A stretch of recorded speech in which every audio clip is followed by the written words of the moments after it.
Hello, everybody, and welcome. Oh, love that sound. Welcome to Liberty Libations number 47. My name is Jake Green, joined by Stephen Hilton, Alden Hardee, and Sam Wipp. Sam, nice to meet you, man. Yeah, how's it going? Pretty good. Can you tell folks who you are and why you're here? Well, my name's Sam Wipp. I'm from the Black Flag podcast, and I was invited on. So I'm super excited to talk about this.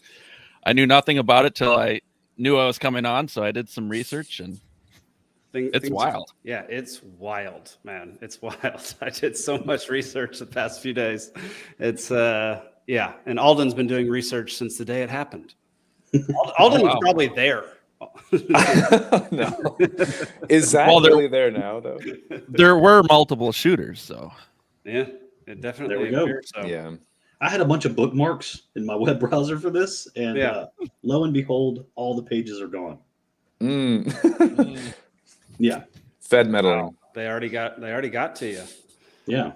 Interesting. Yeah, we do. We sadly, our producer is actually on the ground in Las Vegas for this show, so he won't be joining us, and he actually won't be reporting from the ground, which is really unfortunate.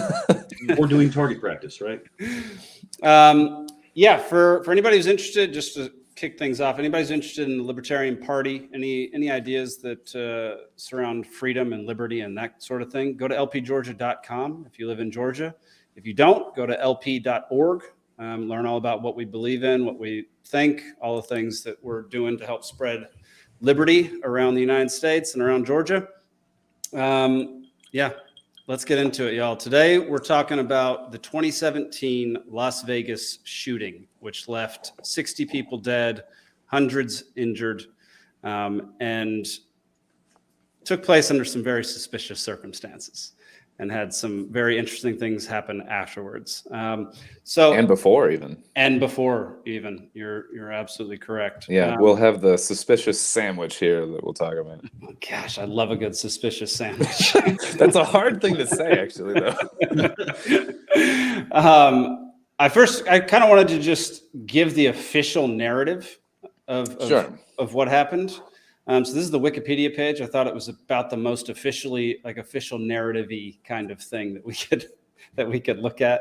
Right. But it says, I'll just read the first two paragraphs and then we'll start talking about it. On October 1st, 2017, a mass shooting occurred when 64-year-old Stephen Paddock opened fire on the crowd attending the Route 91 Harvest Music Festival on the Las Vegas Strip in Nevada from his 32nd floor suites in the Mandalay Bay Hotel.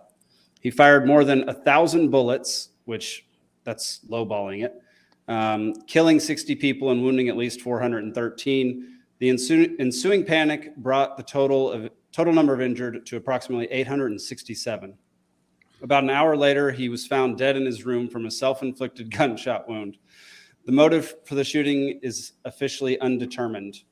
The incident is the deadliest mass shooting by a single gunman in American history. It focused attention on firearms laws in the U.S., particularly with regard to bump stocks, which Paddock used to fire shots in rapid succession at a rate similar to that of automatic firearms. Bump stocks were banned by the U.S. Justice Department in December 2018. Shocker. But the constitutionality of the ban remained under review until 2022 when the Supreme Court declined to hear the case. Of course. Did they really? I didn't know about that. And take note of who was president at the time. Mr. Take the guns first, ask questions later. There we go. All right. Who wants to kick things off? Should we start with Stephen Paddock? Should we start talking about him first? I mean, Alden? Might as well. Yeah, Alden. What do you got on Stephen Paddock? Stephen Paddock. I would first want to say no. Go ahead. Extremely accurate with the bump stock. I was going to question whether he used it or not. So I was going to say, before we jump into Stephen Paddock, should we go through like line by line the wiki thing and break down like what's weird about that even? Because that was definitely one that stood out to me. Okay. Yeah. Let's bring it back up. Let's see. What was the line that you wanted to talk about? Well, he's bringing up the bump stock thing in particular, which is absolutely just ridiculous to think that you would be able to hit your targets from that far with a bump stock. Yeah, Paddock used to fire shots in rapid succession at a rate similar to that of automatic firearms. Yeah. It's just so, like, first of all, it's weird. That's what they focused on with the entire second paragraph. I agree. Almost like it was planned there that was going to be a discussion topic. Yeah. Yeah, Almost like. almost like that. Yeah. Anyway. Yeah. What do y'all think about that whole?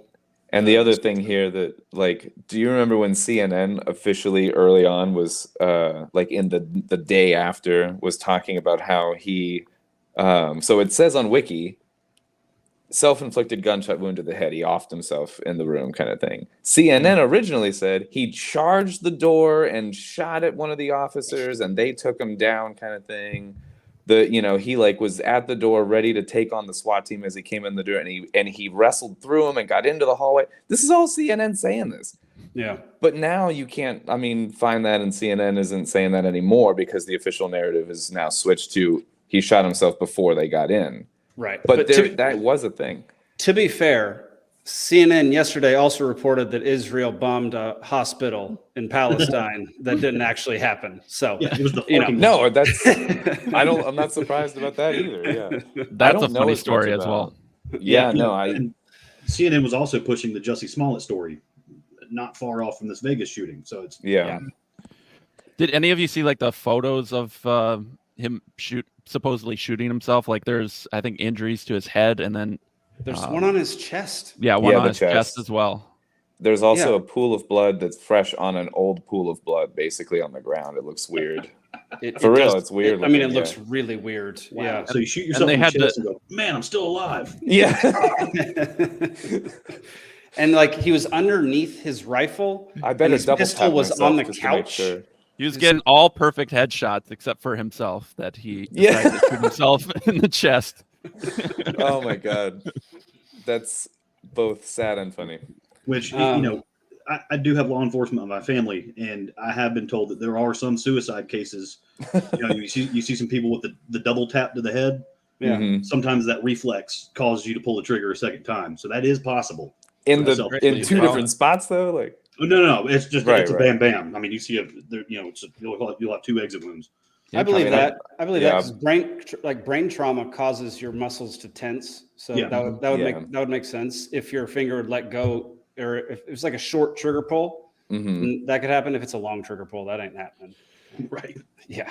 Not with my little Smith & Wesson bodyguard that's got like a 13-pound trigger pull. That's probably not happening. Like, no. Yeah. Well, and before we dive into Paddock, Alden, you mentioned that this could have been orchestrated as like a gun grab. It could be that, but it could also just be that there's just this maniacal cadre of gun grabbers to the side, just waiting for any news story to latch onto.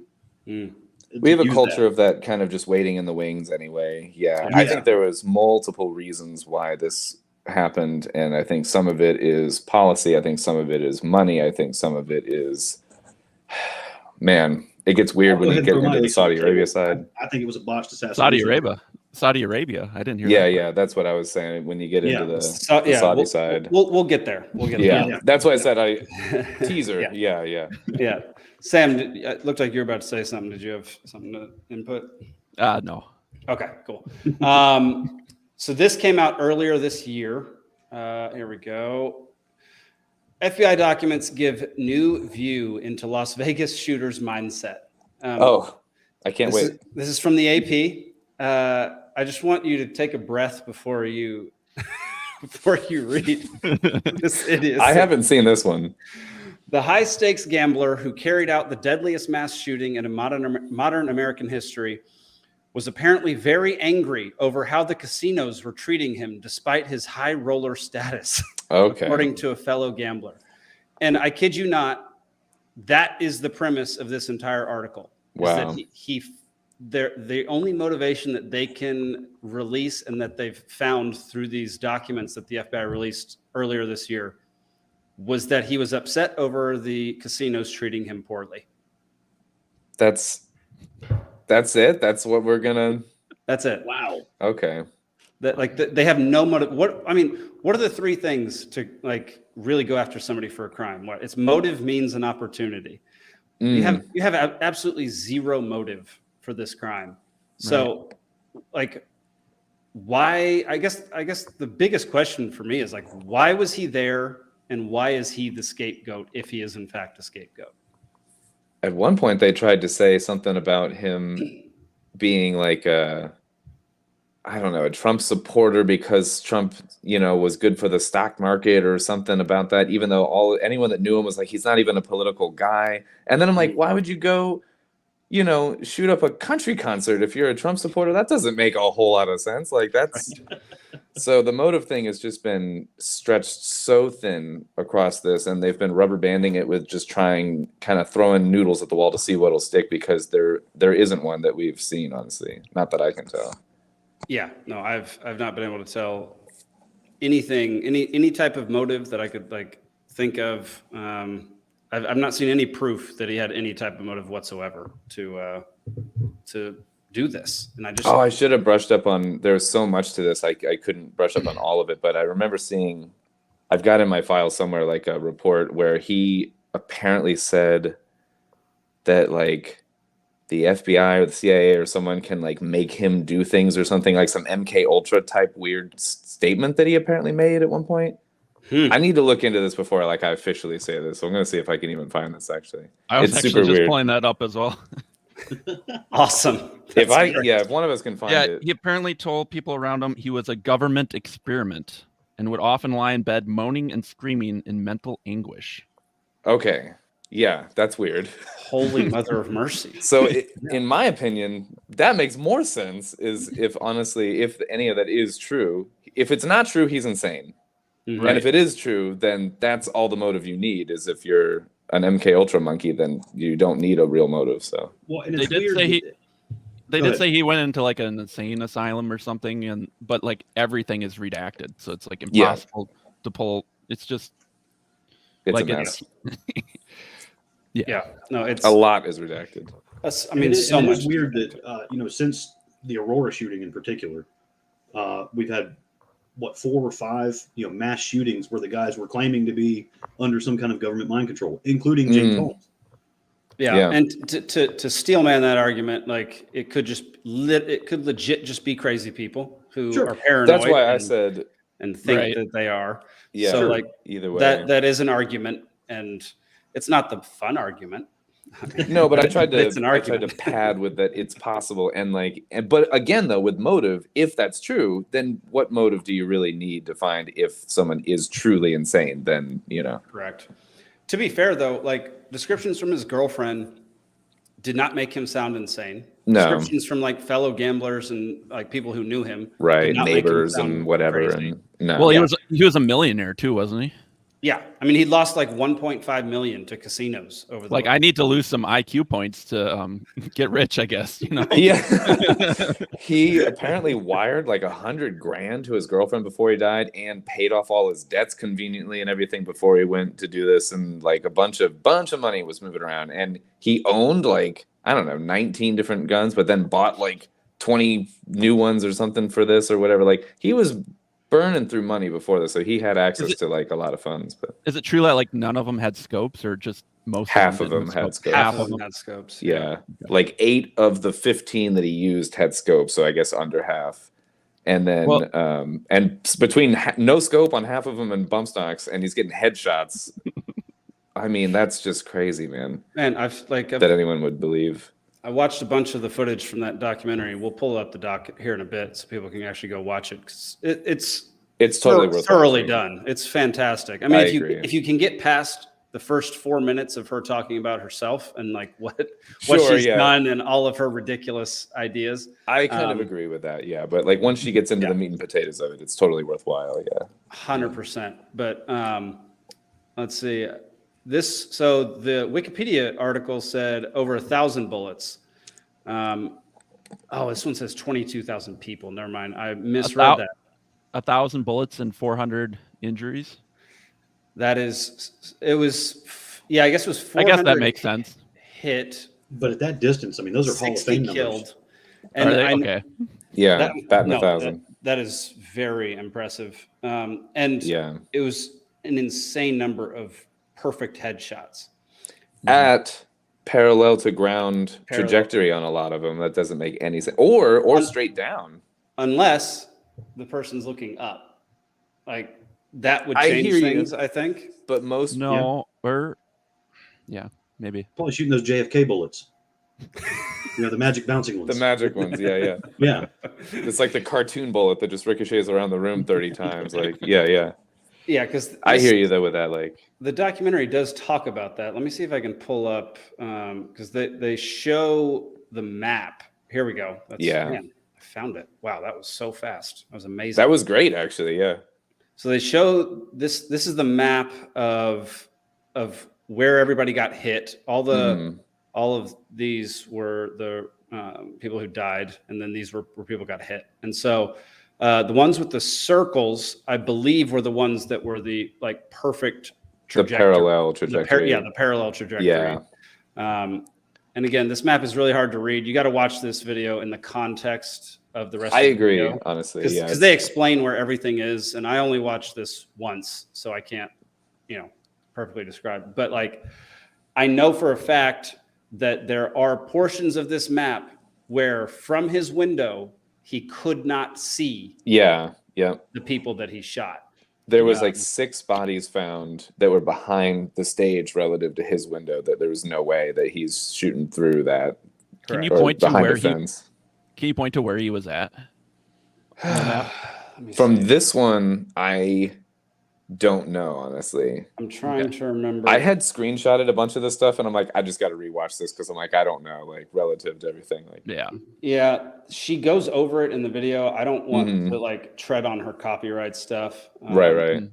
But like There was This one, wait, she points pause right things here. out. Yeah, here we go. Here's the trajectory from. So this is the stage. So we could line this up with the other one, where it says 21 to 26. That's 6 people were found there. That's the ones that the view would have been blocked Correct. from the Mandalay, which is in the bottom left here. Yeah, Mandalay Bay is right here.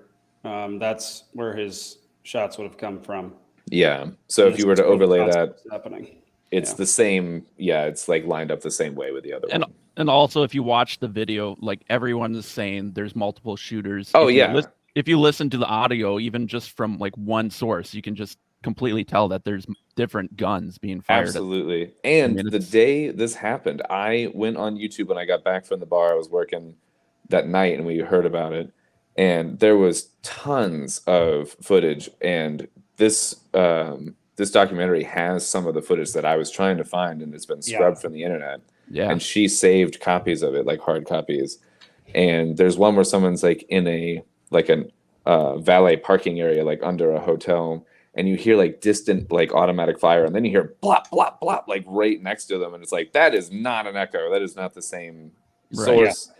That was one that I had found that night, and man, I wish I had learned how to save things before then, because not that long after that, like within a week or so, YouTube changed its algorithm, and there's like a Newsweek article or something where they're like, YouTube is basically like proud of it. Like, yeah, we changed our algorithm to keep that, that funny business, that like conspiracy theory stuff from coming to the top. And it's like, you just push down all of the like eyewitness reports is what they did. Anyway. And I will say this news story fell out of the media really fast. Yep. There's an exponential, like a logarithmic fall off. Yeah. Like compared to every like school shootings and stuff, or just school shootings, January 9/11, 6th. January 6th. Yeah. Name a thing. Yeah. I mean, you just nonstop hear about it. There's, spokesmen, people that were involved in it that are now major influencers and stuff like that. They'll write out a Category 1 hurricane that did no damage because there is nothing else going on or something. Like you would think that normally they would ride the wave for a while and get the ratings, but no, it fell off hard. Yeah, like a true exponential. Like, Jason Aldean calling for gun control was the bookend. That was when they're like, okay, case closed. The country guy said no guns. That's it. Yeah. Yep. We can go home now. Yeah. I mean, I have about, let's see, 1, 2, 3, 4, 5, 6. I only have 7 tabs. Alden, I know you have binders on this kind of stuff. I have quite a bit. Yeah. What's the most interesting thing that you like connect with as far as this whole like a standout thing or something kind of like Something that people wouldn't necessarily think about or even recognize. I find it interesting that George Soros shorted MGM $42 million 2 weeks before. I find that interesting because George Soros is a prick and he's involved in every fucking thing. And he's shorting or has put options or whatever, basically betting against MGM. And what is MGM? MGM is the company MGM Resorts that owns the Mandalay and yeah. And it's pretty odd that the next year Blackstone bought MGM and Mandalay Bay. They own it now. Yeah. BlackRock? Yep. Blackstone. They're akin to BlackRock. They actually owned some of BlackRock back in the day. BlackRock and Blackstone are very similar beings. Yeah. Blackstone's smaller than BlackRock, though. Right? Are they like under the umbrella? Blackstone owned a share of BlackRock in the late 90s. There we go. Okay, I don't know. But yeah, they're both massive conglomerate hedge fund investment firms. Yeah. I want to know about the Saudi Arabia connection. Okay, let me pull up. Ooh, here we go. These are my notes. Because I just did a 9/11 not too long ago episode, and so Nice. with Adam All right. Fitzgerald. I should watch that one, honestly. So yeah, this is the post that I pulled up for that. MBS is the Crown Prince of Saudi Arabia. This is I am John Cullen on Twitter. MBS is the Crown Prince of Saudi Arabia, Mohammed bin Salman. The Las Vegas shooting was an assassination attempt on his life. Stephen Paddock didn't shoot anyone. He was the first to die. And he did a whole video on it, which we're not going to play here because it's 33 minutes long. So you can go watch that on your own. But yeah, go to I_am_John Cullen to check out that full video. So, all right, Stephen, take it away. So the Saudi connection, it's odd enough that the 32nd floor of Mandalay Bay, the Four Seasons as it's known, is owned by Bill Gates and Prince bin Talal. I forget his first name, Talawi or something like that. Okay. So anyways, Prince bin Talal and Mohammed bin Salman, which I also got to say, that's the only time it's okay to pronounce the L in Salman. They don't like each other. They did not get along. So MBS was named the Crown Prince of Saudi Arabia like 3 months before the shooting. He and the prince had beef. And Mohammed bin Salman actually had some helicopters and planes and Saudi military doing a joint training operation in Las Vegas that week. Yep. They had an just active shooter those drills that week.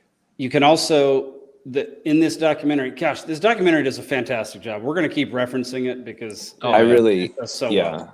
But it shows air traffic control screens during that time, and it shows two helicopters flying directly above Mandalay Bay and turning off their comms. Three. You're right, three. It's three. Turning off their transponders, turning off their comms, and just disappearing. Their call sign disappears, but people are still seeing them in the air. Then they blip back on. And, dude, it's like the real-life version of the Dark Knight school bus thing, where they follow the train of school buses out and in disguise, where they hitch a ride with all the other helicopters going north. Yeah. They go bloop, and their call sign just pops back up on radar as they go north with all the other choppers. And you got all the cell phone video on the ground that showed up on social media that day and the weeks after. Yeah. That showed muzzle flashes in the air. Yep. Beside the hotel. There's a really good angle. And it's odd that they fly in, turn it off, and then after the shooting, they turn it back on and fly out. I don't even know how that even makes sense for trying to be undercover, because it's like, obviously you were there. It doesn't make any sense to me whatsoever. But that's I agree. my Why would it thing not with be this. off the whole time? Yeah. Like, what are you even doing? Like, That's my whole thing with this, and how we can. This level is almost just like seeing what they can get away with, and how stupid people can be, and like I just don't get it. The one was a call sign for, and she talks about this on this, a plane, but then it makes a maneuver that only a helicopter can do. Like, what are we doing? Yeah. There's at 58:23 on the video there, if you wanted to call it up, there's a body cam of a cop on the ground that gets a really clear view of a helicopter. There's a lot of shots of helicopters in the sky, but this one is like not just, it's unmistakable that it's a helicopter in the sky. at a time when there was on radar nothing there. By the way, Metro's helicopter couldn't get there until after he's dead or whatever, or after mainstream says he's dead. And then they hang out for like 2 minutes, and then There it they is. basically hover over the Tropicana. Did you see it? Yeah. Yeah. Hang on. Let's go back a little bit. Here we go. It's the light up there, right? It'll be on the left. He'll like turn. After the 10th volley, you'll notice one of the helicopters that's not supposed to be there heading east over the venue. Keep your head down, run that way. See right there, yeah. yeah. That is It's unmistakably also a at this chopper. time that a south-facing Yeah. If you've ever seen one, that's what it looks like. That's the angle that it takes when it flies like forward and everything. Like there's just no mistaking it. There's 30 different views of it, in the distance, but that's like unmistakable. Yeah. Yeah. Steven, let's go At a back time when it's not on radar, like. Right. I mean, that's the weirdest thing. And I don't even know, like, I wish we had like a military guy here to talk about something like that. Because I know nothing about like military operations or like what they do when they're doing training exercises, or if there could possibly be a legit explanation for that kind of behavior.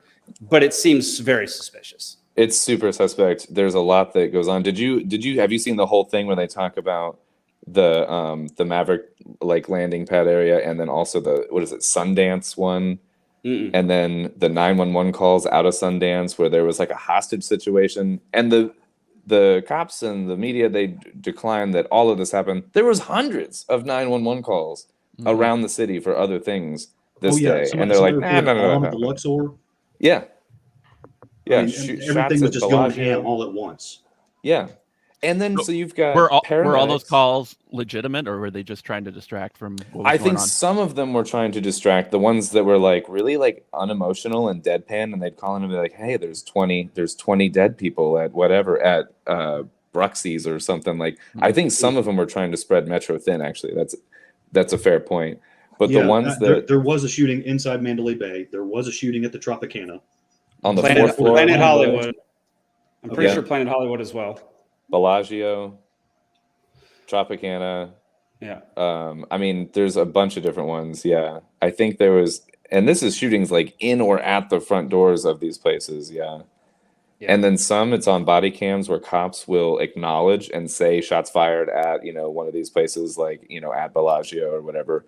One was a 911 call from paramedics. So not just panicked civilians or whatever saying that there was shots at, I think, Tropicana. There's also a clip of like them telling all the cops to turn their body cams off.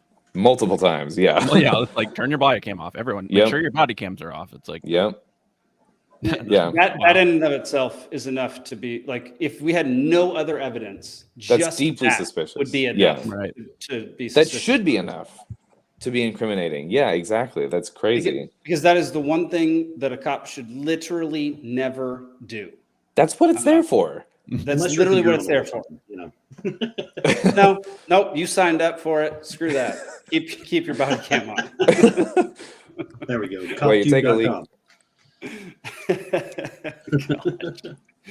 There was, Talking about the police, though, it's also interesting to note the captain of Las Vegas Police at the time was the chief of police in Lahaina, Hawaii. Really? I didn't know Yes. that. Yep. That's interesting. Yeah, Really? he didn't just disappear. He went to another chaotic scene in the country. Mm-hmm. Yeah. Yeah. They tend to get around, these people. Yeah. Yeah, there was some repeat names in this one. It's weird, man. That in and of itself is all. I mean, just half this stuff is weird, and like you can stack up a whole bunch of suspicious things with a whole bunch of events that had no real alternative motive or anything like that. But man, the sheer number of things involved with this one really makes you like actually sit back and think about it. Nikki, my wife, knew a few people that were at the concert. Oh, And really? I tried to get them to either come on the show or talk to me, but they were traumatized to the extreme. And I understand. have no interest in talking about it. So I understand. Yeah. It's easier for me to talk about it. I was not there, and I can kind of Right. like armchair expert, like theorize it with a beer in my hand. And I want to be sensitive to the people that truly were there. Oh, for sure. Like, and one of this person's questions was like, is this like a conspiracy theory kind of thing? And after that, they told me that they didn't want to come on, and so That's fair. that I may have understand. also been the reason. Which We're not theorizing. We're just analyzing. That's all. we're doing. just analyzing. That's Like, all we're doing. Yeah, Alden loves analyzing things. Yeah, you know it. No, I wish that there weren't such a stigma around like things are branded as conspiracy theory or whatever. And I'm like, I'm just trying to get to the bottom of it, and there's some fishy shit. But Well, it doesn't help that there's videos about crisis actors and stuff like that. They'll Yeah. talk about the shorting the stock market, and then they'll talk about crisis actors and stuff like that. I didn't even watch the Stu Peters stuff, but I'm sure that's all garbage as well. So I mean, they're scrubbing everything, but then they're making sure that if you do really, really look into it, that you're getting fed pure garbage. So I think there's certain instances where like the crisis actor thing comes up for me. This wasn't one of those for me. This didn't seem like, I'm not saying that it's not possible that there was one or whatever, but it just doesn't strike me as like necessary with that much pandemonium going on to really even need crisis actors when there are shots everywhere, thousands of bullet casings everywhere. Like they were saying no one died. Oh, right. No, that's just like crazy. That's there were people on the ground saying no one was dying, that people are just laying there, but like they don't know what's going on. Like no, that's too far, man. That Right. gets to a point where then I understand when people get pissed off at people that say things like that, because that's I'm saying that's outlandish. That's and I would be careful about just throwing things like that out there. But there's also, I've found nothing to support that that no one's died. I've looked into this extensively, and that is not the case at this point. Oh, plenty of people have died, even afterward. Like that's the real creepy. Yeah, part. Like, even there's after Joan Rivers saying Michelle Obama's a man, and then dying on the operating table for her 47th plastic surgery. That's weird. But then there's like a dozen plus Las Vegas survivors saying, "Hey, the story doesn't match up. Something's wrong," and then all of a sudden, car accident. Trying to actively organize like a survivor group to get to the bottom of it, and then like 8 days after Vegas dies, some in their sleep, some a car accident, one guy got shot in a abandoned lot or something like that. His dead body was just found or whatever. That's Yep. And this post, another police officer killed that just happened to be at the Las Vegas shooting. Where 3 officers that were at the Vegas shooting were later killed. What are the odds? What are the odds, honestly? Like between the cops after the shooting, No, cops and survivors, but both sides, like cops that might not be like quote unquote in on it, and survivors that are just trying to piece it together. Go ahead, Steven. Well, because you got like the cops that breached the room, their body cam footage that got released, they're saying there's no broken window. Yeah, they're yelling at the broken window. Not broken, not broken. Yeah, and then like an hour later, they find the manager of the hotel security hiding in another room. So then they detain him because they're like, "What's going on? Why? You're the head of security. Why are you hiding in this room?" Is this the Jesus guy? No, that got shot, or Jesus Campos. So he got shot 6 minutes prior. Yeah. Then he led the police to the 29th floor, the wrong floor. Because Paddock was on the 32nd, or at least, if you're to believe the official story, that's where the shooting came from.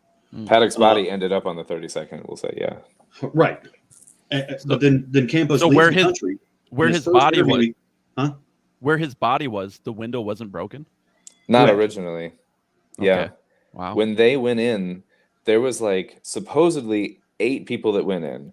Then we were only given the names of like 6. There was 2 that were like excluded from the report. And of those 6, there was 1 or 2 people with body cams that were actually on, and we only got those views. So there's like 5 people that don't have body cams that are there. And they go in the room and they yell, "We've got a curtain open, window not broken, not broken." They keep repeating it, blah, blah, blah. Yeah, here's some shots from that. That's a shot. Those are shots that happened on Metro 5's helicopter cam that night. Those are shots after helped load all the gun cases at their own Paddock was killed. elevator.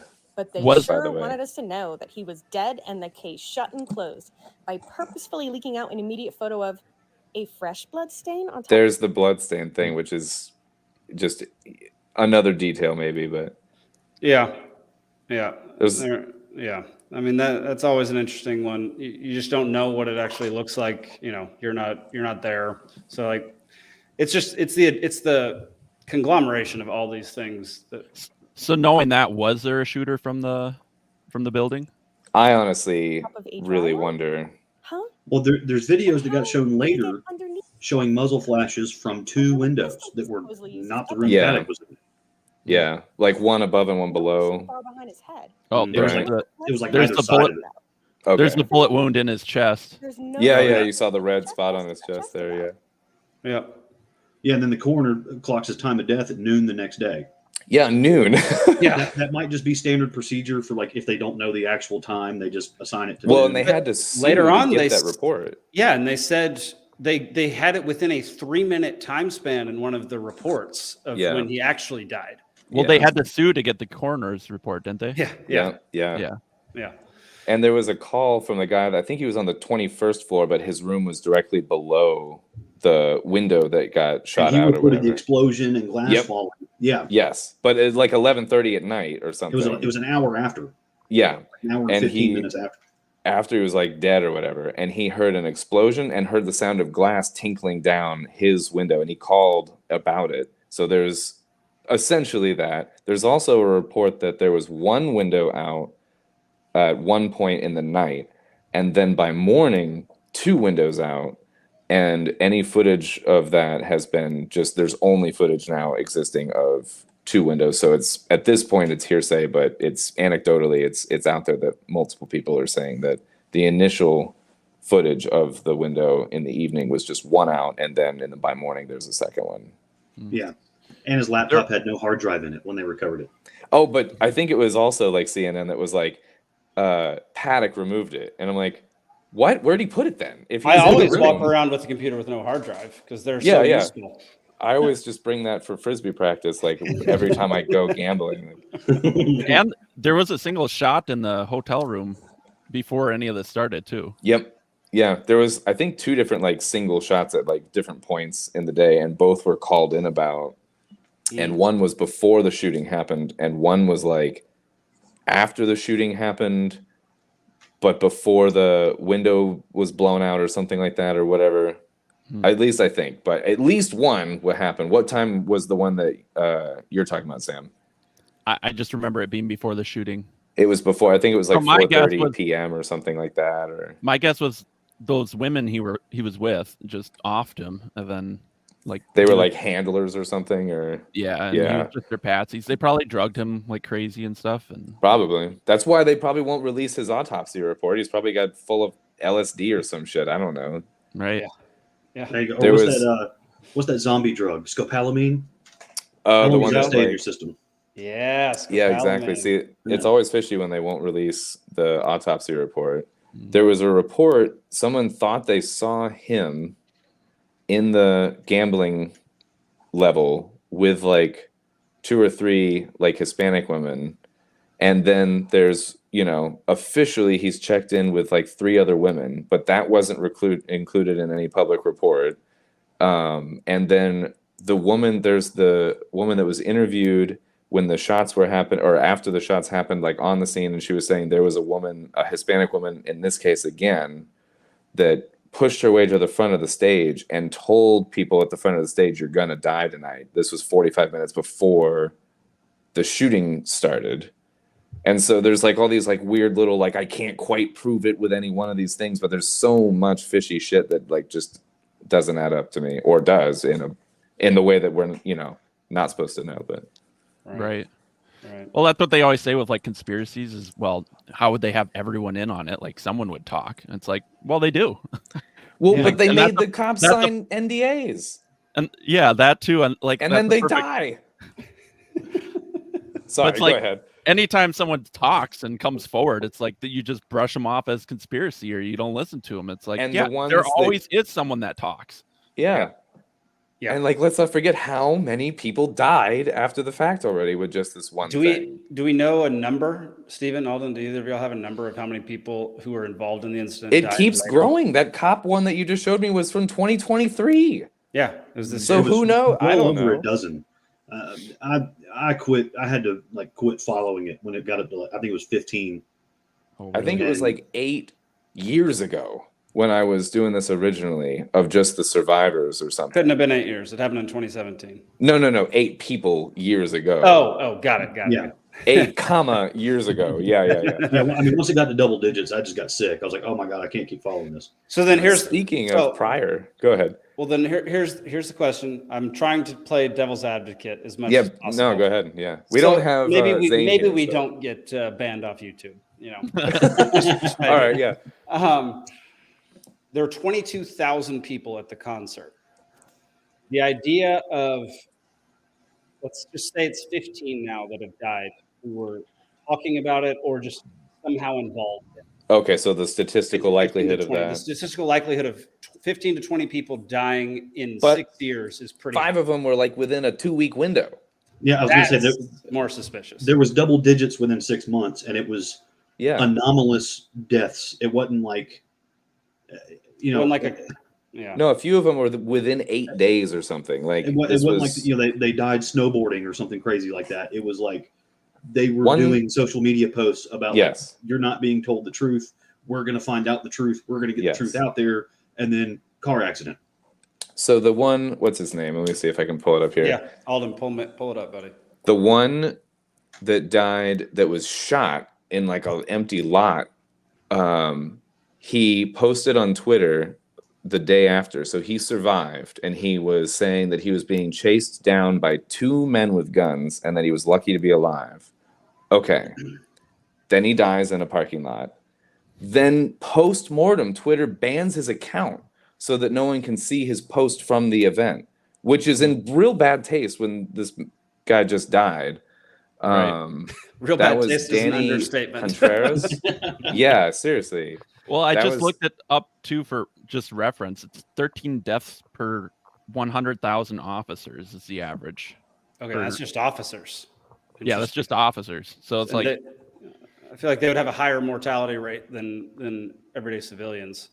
But it's the timing of that kind of stuff that really matters. So, like, the Oklahoma City bombing, like there was 1 or 2 cops that were like, they planted fertilizer in the building, and then they don't show up to work the next day. Yeah, right.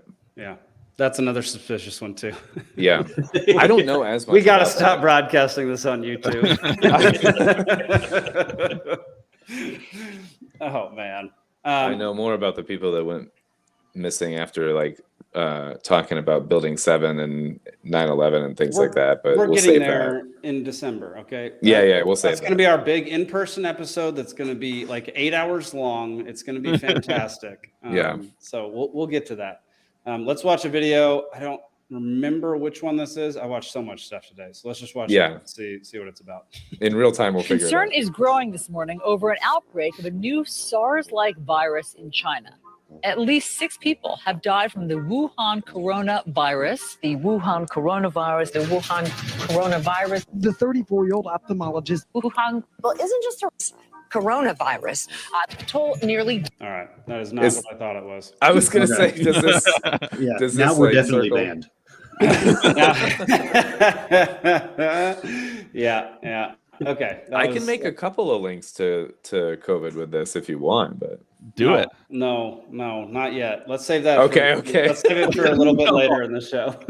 Okay. So we're talking about Jesus Campos or Jesus Campos, the security guard that was shot supposedly by Paddock 6 minutes before the mass shooting. Mm-hmm.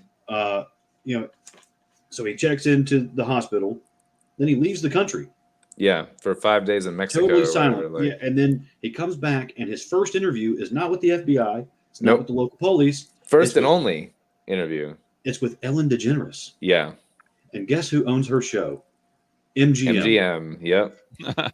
And she's got a bunch of slot machines or something down at MGM that make her a bunch of money. Just saying. Grumpy's not wrong.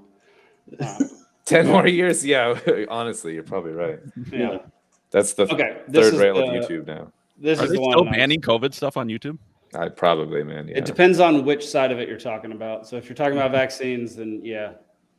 But 99% effective. We just need to call it something like popcorn or something else. So there we go. Just watch how much popcorn you eat. All right. This is John Cullen. Yet again, I_am_John Cullen. Here we go.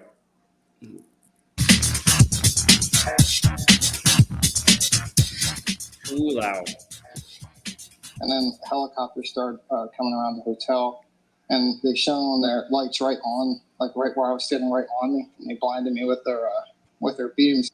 It was so unbelievably certain that it was coming from the helicopter because it was so close. And I remember thinking, why is it that close? Oh my God, I think the shooting is coming from the helicopter. Just in that moment was so certain, just not a doubt in my mind that there was shooting coming from the helicopter. So the net of it is there's a whole bunch of Saudi trainers in Mesa, Arizona at the Boeing Helicopter Company sitting on the tarmac. And we've been training their pilots in the United States for years. So in your opinion, the shooters were Saudis. Obviously, the people in the Boeing site know exactly what the hell happened because they couldn't have been. You think it happened and then the Saudis came back and said, now you're going to shut your mouths?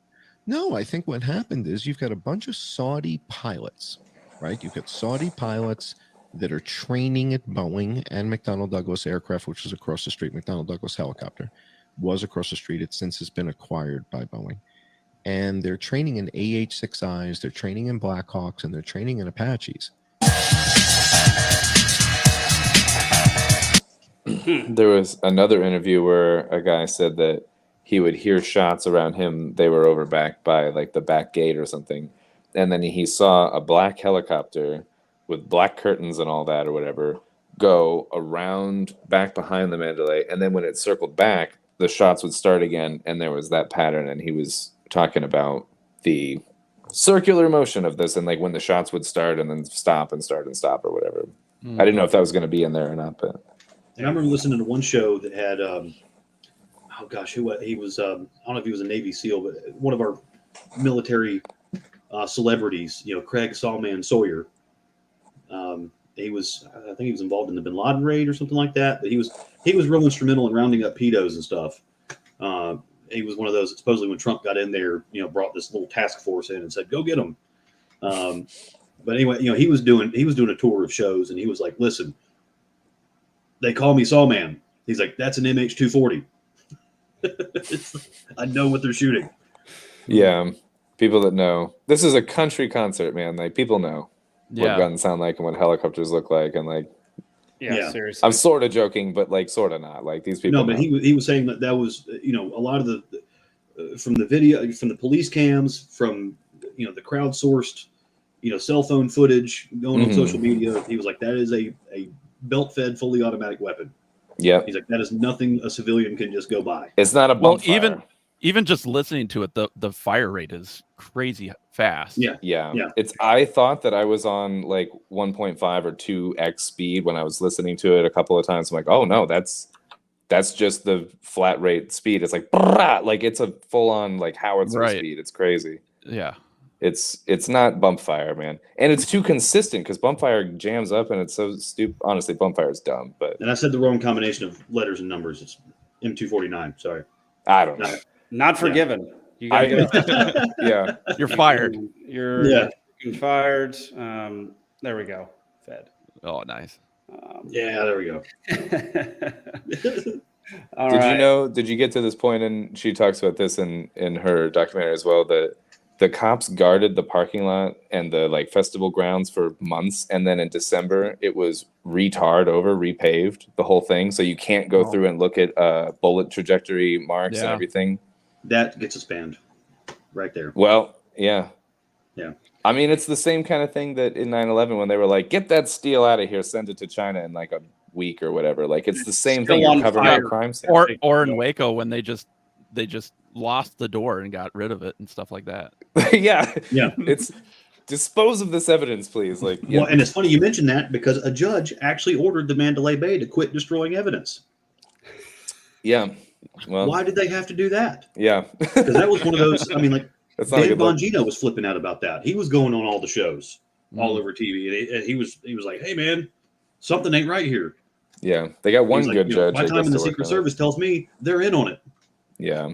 Goodness gracious. The judge that worked for MGM that was trying to, because MGM sued the victims to basically establish a case where they would owe less money, basically, right? They tried to set the legal precedent, and they sued the victims ahead of time, basically, because they knew that they were going to have to reach a settlement with them at some point.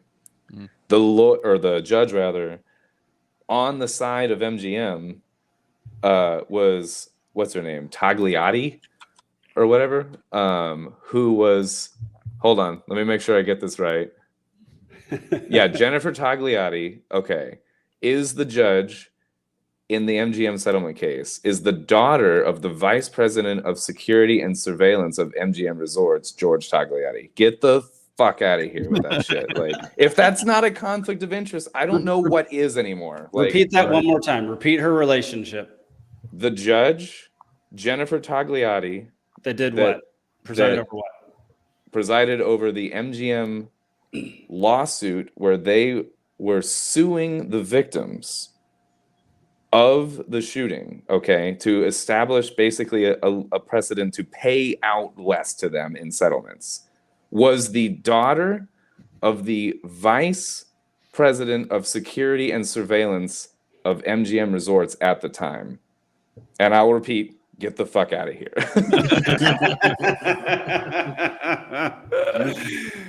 Wow. Yeah. Wow. There's a lot of conflict of interest with this. A lot of bullshit. A lot of familiar names. Those aren't familiar to me, but like Michael Chertoff comes up in this again, who I don't know if anyone remembers his name, but go into it. This is what we're here for. Go into Chertoff. Yeah. So Chertoff, the Chertoff group, and Michael Chertoff himself. This is a cluster. I don't even know where to start, but okay. Do you know about the whole anonymous 4chan user thing too, that like warned about this and warned about the Chertoff group and said that he's like, there's going to be a false flag attack in Vegas. They've got Vegas on their minds, and he was about 3 weeks early, but he basically predicted this. And he said that the Chertoff group was involved, OSI and or whatever, and the Chertoff group. Okay. Michael Chertoff is George W. Bush's former Secretary of Homeland Security and a co-author of the Patriot Act, okay? One of my least favorite people. I have a long list of least favorite people, but he's on there, okay? Dick Cheney is on there. He's on there. These are some of the worst people. George Soros is on there. Bill Gates is on there.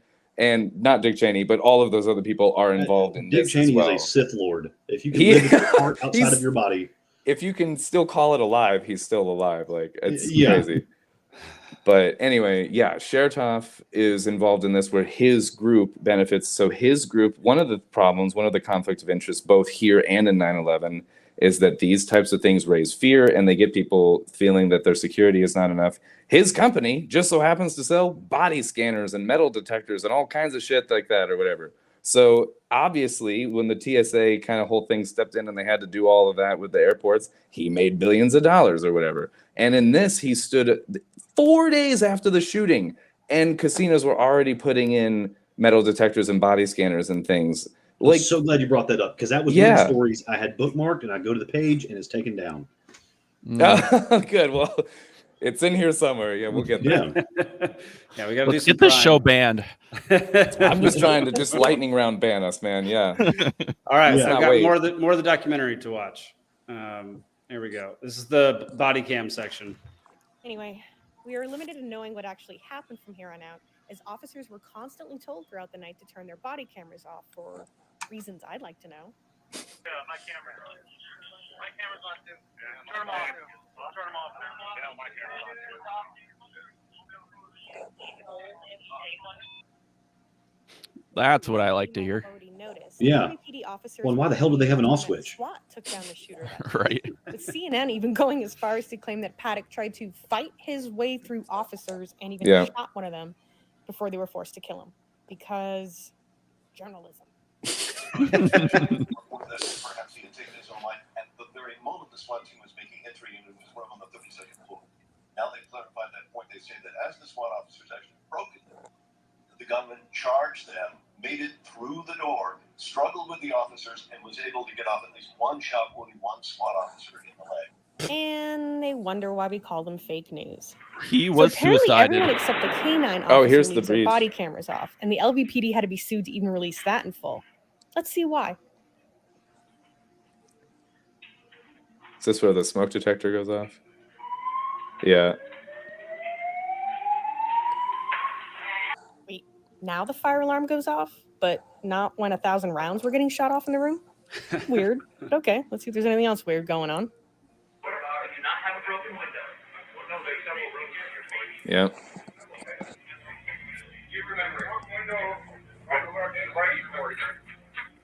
Right where that curtain is, right by the door.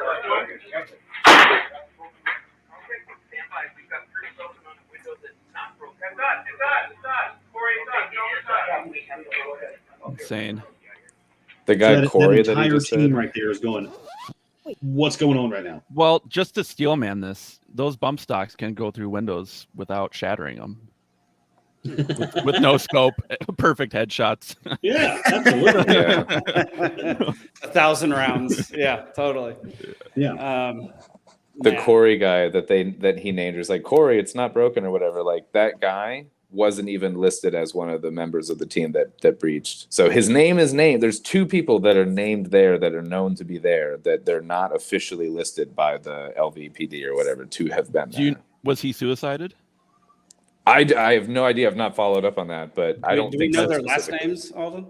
I do somewhere. Keep talking. I'll find it. Can't be that many Corys in the Las Vegas PD. Yeah. Totally. No, definitely not. Yeah, and I want to shout out this filmmaker. Corey Mickelson and Brett There we go. Brosnahan are the 2 that are there Okay. but not there, you know. You keep chatting. I'm going to look it up. Yeah, those are the 2 that are there. They named the other ones that are there, and it's a weird thing that they keep saying the SWAT team, and I think there was only one SWAT officer, not a SWAT team. There was one lone SWAT officer, and there was 2 canine guys without their dogs. It was kind of a weird ragtag group or whatever. Do you know about the whole? SWAT's kind of like it's a weird designation too, because it's you've got your SWAT team, and then they'll have HRT, hostage rescue team. They have all these various teams that that's one of those ways that everybody's like, oh, well, it was a SWAT guy, and like that's how they poo-poo it, because it was just like, well, no, he was on HRT, and it's like it's the same thing. You guys. Okay, right. Yeah, just in the. I just feel like there's more and more reasons to not like country music too. I listen to a lot of stuff, but I honestly can't really get into country. Just as a side note, but maybe like old school like country. It's okay occasionally. I can do like old school stuff. Yeah. I can't do the new stuff. I don't know what it is. I can't do the new stuff either. New pop country is my hell. And in the wake of this, so you had Jason Aldean doing his obviously compulsory video of talking about gun control, but then Tim McGraw has always been on a gun control kick. Really? He says it in most of his concerts. It is kind of interesting they didn't get shot too. Like, you think they'd be an easy target, right? Yeah. Yeah, seriously. So Corey Mickelson, SWAT came up with nothing. And same with Corey Mickelson, Las Vegas Police Department came with nothing. Interesting. I'm searching on Brave. I don't know if that means anything.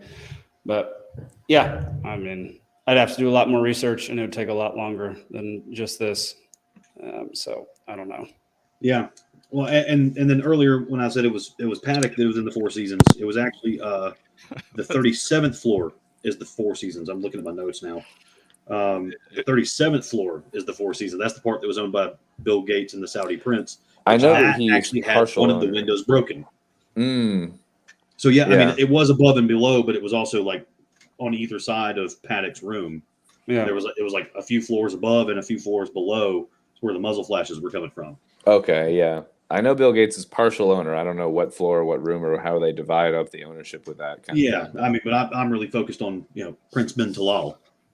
My mic went out for a second, but Jake, did you hear when I said it's Mickelson, Mikkelson? Mikk. If it helps there. Let's find out. Mikkelson. Mm-hmm. Yeah. Yeah, and I forget the stats too of exactly how thick and heavy these windows are. I mean, this isn't They're something where you can hurricane grade. Yeah, so it's not something where you can just like oh, I want to feel the wind tonight, and just you would need a special hammer, which apparently was said before there's any reports about it. And apparently that Brian Hodge guy, that Australian guy, was talking about before that was released to the public, before the hammer whole thing, and before the photos of the crime scene with the hammer, just the hammer conveniently just like laying there in the glass or whatever. The glass that was, I don't feel like there in the body cam video, or I heard people crunching all over it. You know what I mean? And like they said, the window's not broken. I didn't hear glass. Anyway, then it appears there later. But the Brian Hodge guy was talking about that and talking about multiple things that like was not released to the public yet or whatever.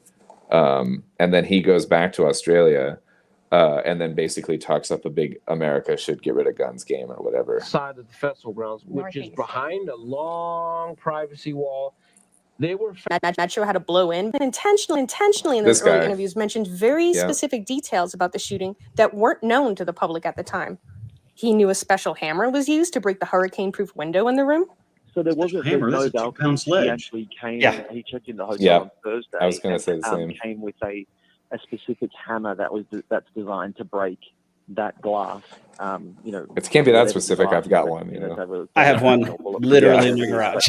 Yes, it can't be that specific. And then actually shoot out through the glass that way. So cracked a massive big hole in the window pane.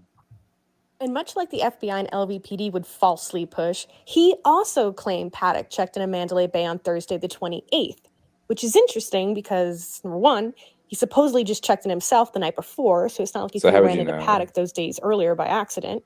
And two, the real check-in date was actually on the 25th, which for some reason, Lombardo decided to lie to the public about during a press conference the next day, even though dispatch logs showed he 100% already knew the real check-in date was the 25th, and that there were 3 other women other than the girlfriend registered to his room.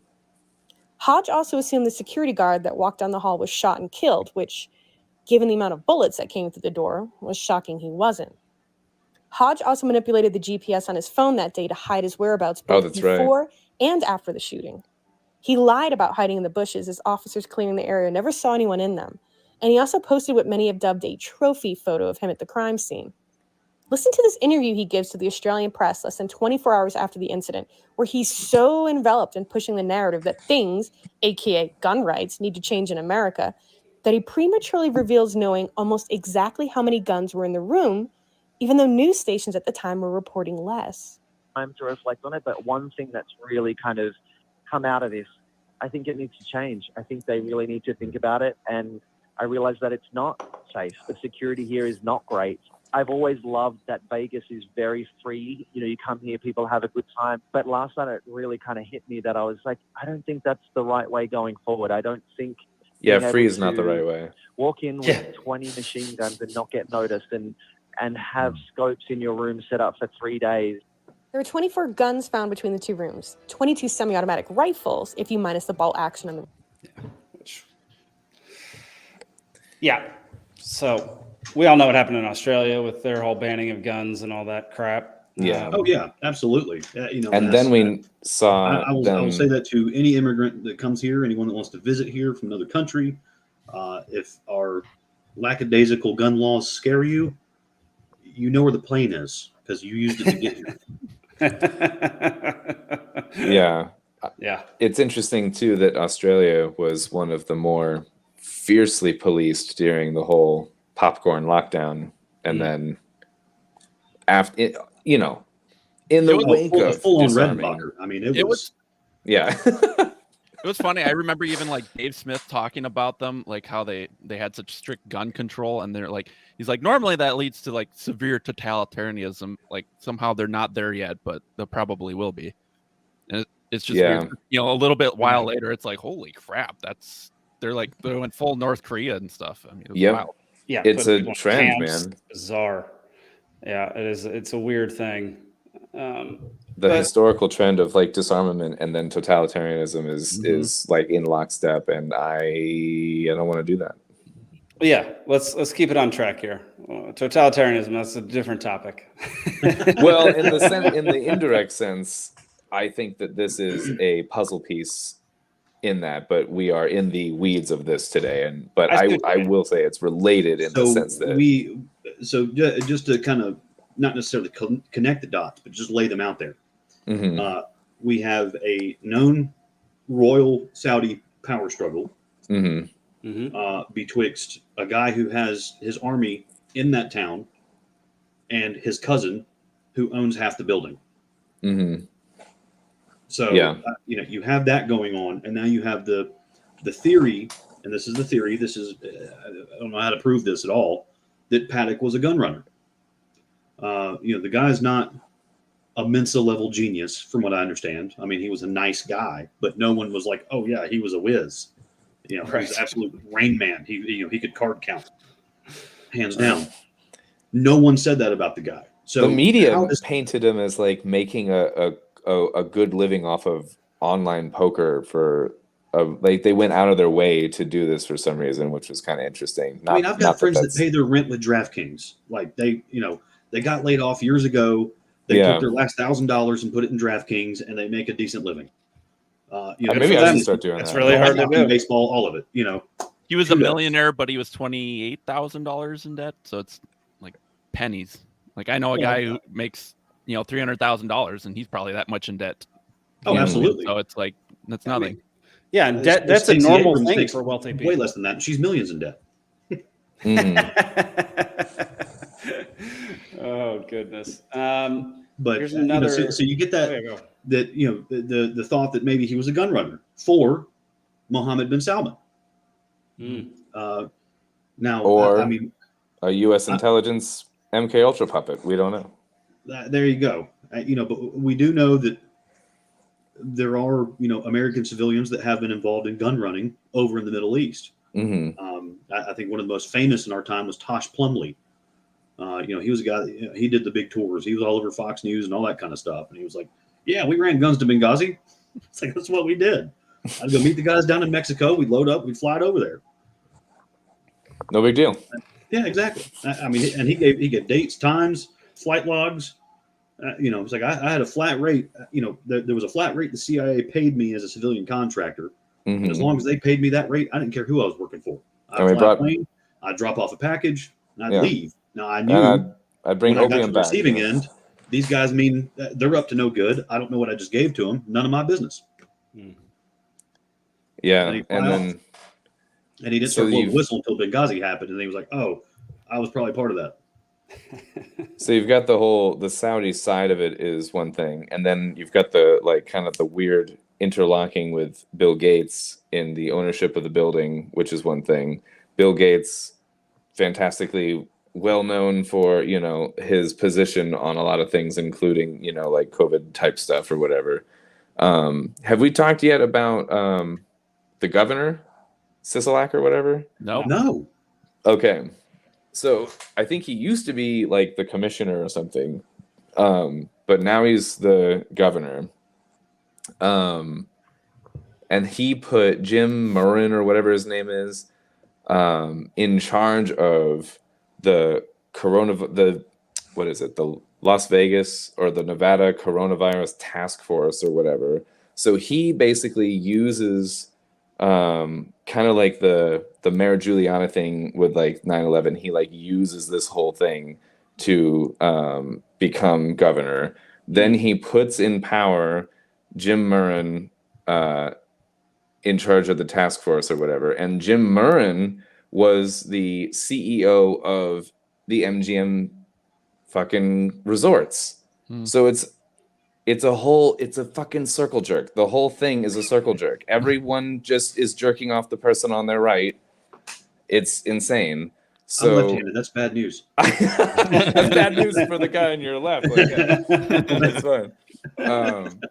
But Jim Murren sold off 80% of his MGM shares like 2 to 3 weeks before the shooting. Are you kidding me with this shit? Like, you can't make this shit up. Yeah. George Soros shorts him. The guy that gets put on the coronavirus task force for the state, sells off his whole wad right beforehand, and then Ciesieslki, that becomes governor during this or whatever, appoints him. I'm telling you, man, it's double fisting dicks right now. Like, it's just insane. Well, and that's what Barry Goldwater warned us about, the interlocking corporate directorships. Yeah. That was the whole MO of how they take over.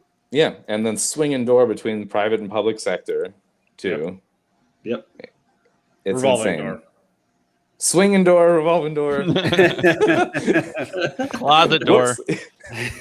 Yeah. For anybody out there who didn't know that this isn't a family-friendly show, I think you're well aware now. Thank you, Alden. When I get mad, I get, I don't know, vulgar? I don't know. That's is true. Thing. Yeah, that's true. Okay, we are an hour and 10 minutes into this show. I definitely still want to do trivia, and I want to finish out on some lesser stories. So let's either wrap this up or hit on some new things that we haven't discussed quite yet. Okay. That are big and relevant if we have them. How does it connect to COVID? I mean, in the general sense of just putting people in charge, at least, that are that's true. Clearly involved and clearly dirty, and it I would say that this is something that gives it kind of taints the image of the mainstream COVID safety push or whatever. Like when you have people like this that are put into positions of power to basically say a certain thing, that are clearly involved in a circle jerk with this, and are just buddy mob level politics, put into power by playing ball, then if you didn't already question the mainstream narrative on the approach to COVID, I would truly implore people to look into how many people that were like used to be CEO of Pfizer or on the board of Pfizer or something like that, that then are trying to implement policy, or that like involved in something like this and then like are trying to set the laws for the state that are like truly wackadoo and I would argue unconstitutional, and like forcing people to either stay in their homes or telling people how to operate their businesses and things like that. And in the broader sense, I would just say that there's the whole crony thing with it, and I truly implore people to look into it and to question, if you aren't already, I mean, if you're on our side already with this, like, I don't need to tell you, but for anyone listening that, if there was anyone that just stumbled onto our channel that was like more buying into like the mainstream COVID story, it truly has Swiss cheese level holes all through it in terms of who's in power and who's telling you what and what they get out of it. And a lot of it is the money. This was regardless of what theory you side with, whether it's the official narrative, which to me is a conspiracy theory, or any of the other prevailing thoughts out there. This is a prime example of the Hegelian dialectic on turbo speed. Problem, reaction, solution. They create the problem to foment a reaction, and then they come in with the solution, which was the tyranny that they wanted up front that you resisted. Right. And which in this case might be gun control, and in the case of 9/11 is the Patriot Act, and they always have a real quick solution. Congress never moves faster than when it's a problem that basically. That's exactly right. That's exactly right. And when our rights are on trial here for some of these natural disasters, or national tragedies, whatever. When you said national disasters, that's a whole nother thing. It's a whole nother episode. Yeah, for these national tragedies, when our rights are on trial, there needs to be an actual trial.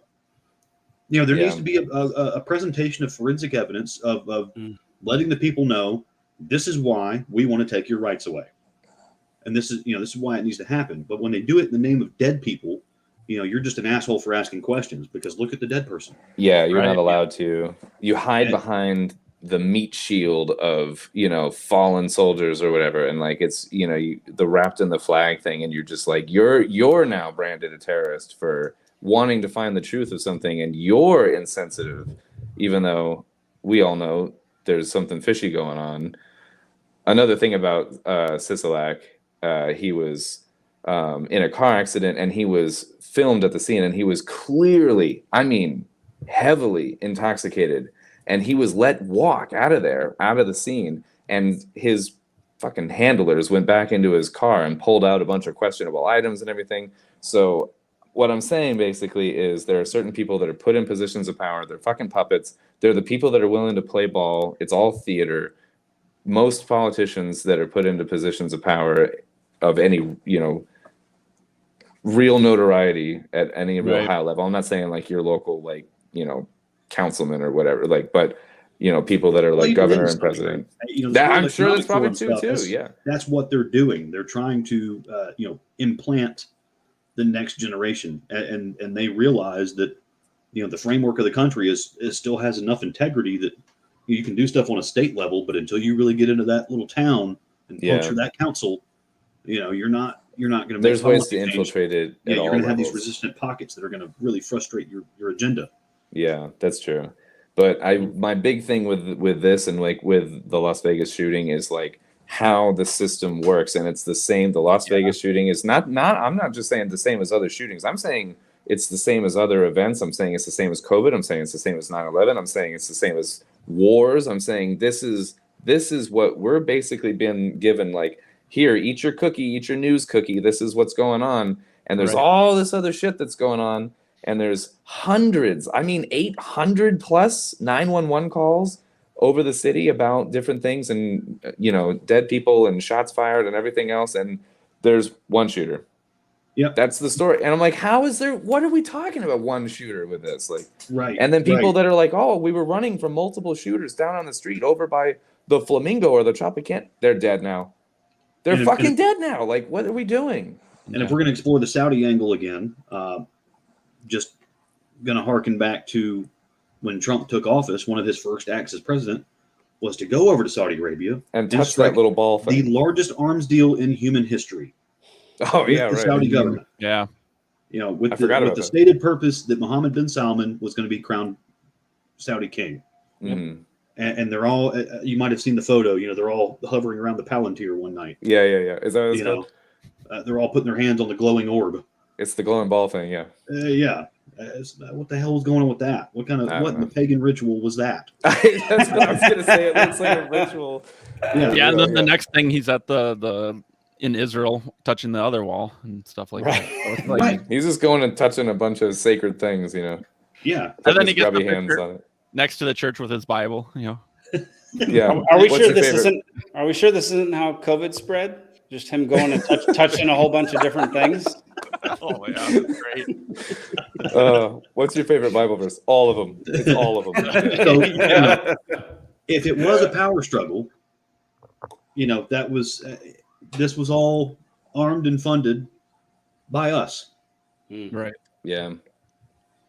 Yeah, it is interesting with like all this stuff. If you take one event like this, you just go all in and learn as much as you can about it. It's like it just opens your eyes to all these other events that happen. It's like, oh my gosh. Yeah, they all string together quite nicely or quite scarily, however you look at it, Right. But the more I look into these things, they're not isolated events. This is like to be expected. This is how this goes. I am rarely surprised anymore by anything because I'm like, oh no, it makes sense.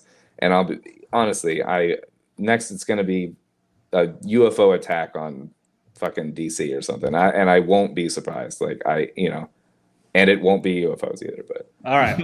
We're going to wrap up on this topic. Stephen, I'm going to have everybody give one takeaway that you got from doing research or whatever. So Stephen, what's your takeaway from our conversation or what you think about the So, my takeaway is just what I was saying earlier was, if your rights are going to be on trial for something, there needs to be an actual trial. They need to actually make a case.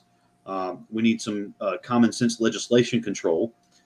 Let's drug test our representatives that want to talk about taking your rights away. Let's figure out where their money's coming from. Let's do a full forensic analysis on the backgrounds of these folks that want to take things away in the wake of a tragedy, rather than just grieve with us, mourn with us, provide us some comfort. And by the way, the comfort does not come in the form of more government. This was an absolute tragedy, whether it was just Stephen Paddock alone or whether it was a, Saudi power struggle or, any number of other things, whatever it was, people are dead and it's freaking terrible. But that doesn't mean that I don't get to own a pistol. Right. Mm-hmm. Right. All right, Alden, what's your takeaway?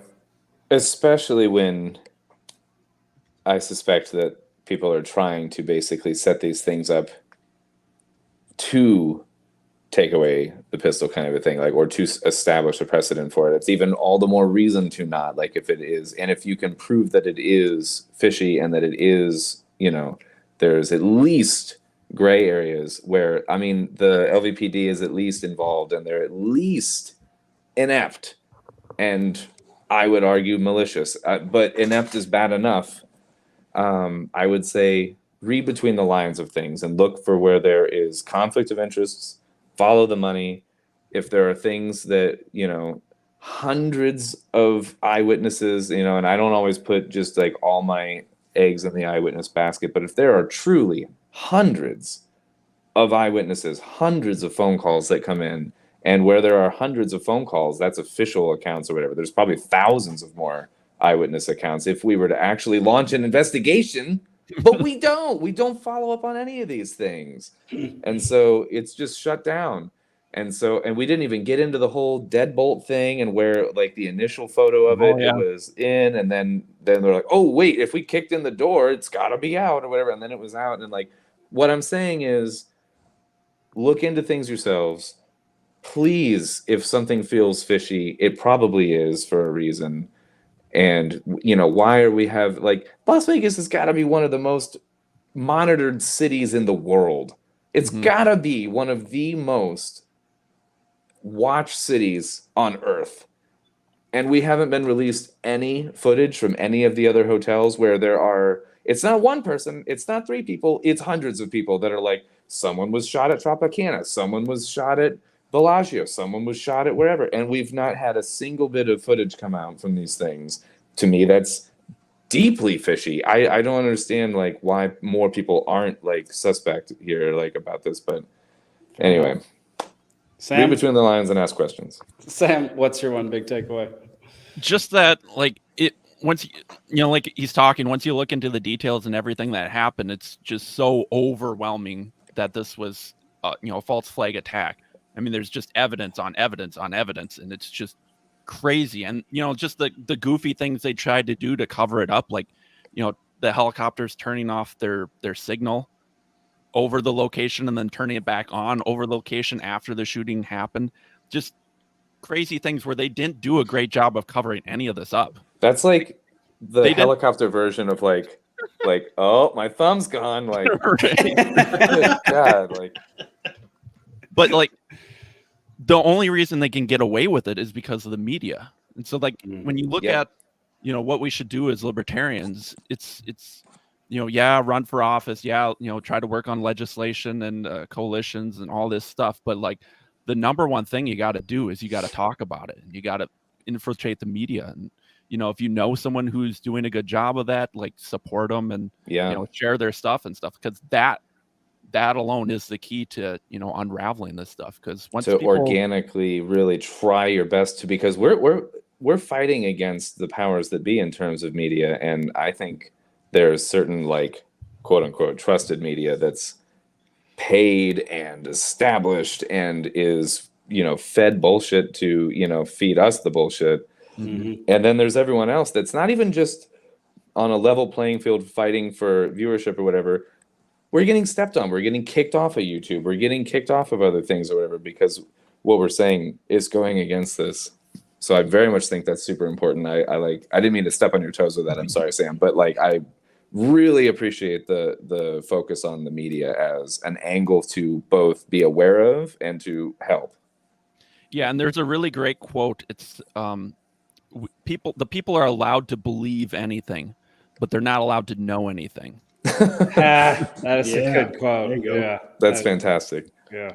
Yeah, the questions we're told not to or not allowed to ask are the ones we need to be asking. There you go. Yeah. Speaking of promoting people who are doing good, yeah, the lady who directed this documentary, you can go over to Rumble. Conspiracy Truths is her channel. It's the Route 91 documentary. I think it's called Uncovering the Cover-Up once you get into it. But she did a fantastic job of compiling a mass of information into a like digestible format. It's really well done, honestly. It covers a lot. Yeah. When I knew I was going to be on this show and I had to research it, I was just panicking. I was like, "Where's their information? There's no information anywhere. I'm not going to read CBS or ABC or anything like that." So I messaged Jose Gallison. I'm like, "Do you know anything where it point me in the right direction?" He's like, "Here's a documentary." Yeah.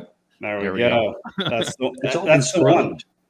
Yep. Every once in a while, there's something that's like so concise and so well done and so like approachable that it's just like it becomes the like go-to one for something. I feel like this is like the loose change of the Las Vegas shooting kind of thing. Like the one that everyone's just like, "Have you seen this?" It's like the first thing they ask, But yeah, it is. It is. It's so funny.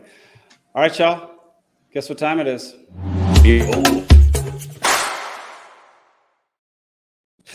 It is Libations trivia.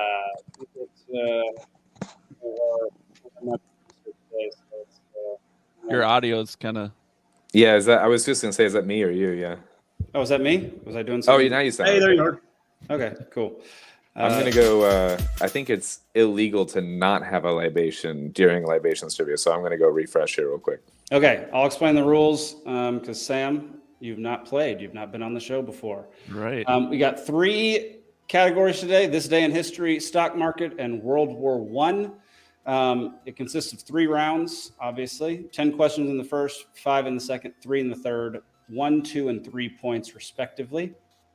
The first contestant, I will read out the questions because we used to have a problem where Zane, who is a fast reader, would read the questions before anybody else had the chance to and would answer. So now I read the questions. You got to reach towards your camera, basically, for me to call on you. First person to answer the correct answer gets the points. You cannot answer a second time if you get it wrong the first time until everybody else has answered. If you blurt out an answer when it's not your turn, you lose a point. And we have only done this one time, but the winner picks a topic to discuss the following episode. We basically never do. We never do it. Yeah. We've got to come up with a different deal. If I win, Las Vegas shooting. Oh, good God. I don't think I can Round do this 2 weeks in a row. Let's see. Sorry, I'm getting all y'all's names in the scoreboard. We don't have Zane. It's fantastic. Zane is in the audience, representing the audience. Is he in the audience? Yes, he is. He'll win. I'm curious what Zane thinks about everything that was just blasted about the Las Vegas thing, because he said that he didn't have anything like to add to it. So I wonder what his thoughts are on that. Yeah. That was an hour ago, so we might have lost him. Hopefully we lost him because Zane has won 10 times. Alden and Nick have won 4 times. The guest has won twice. Steve has won twice, and the audience has won once. And Zane likes to say that he was in the audience the only time that they won. So let's do this. Sorry, I only have one screen tonight, which is very frustrating because I have to bounce back and forth. So if you just bear with me. Okay. Round 1, this day in history. Question number 1. On this day in 1781, the Americans defeated the British in which battle?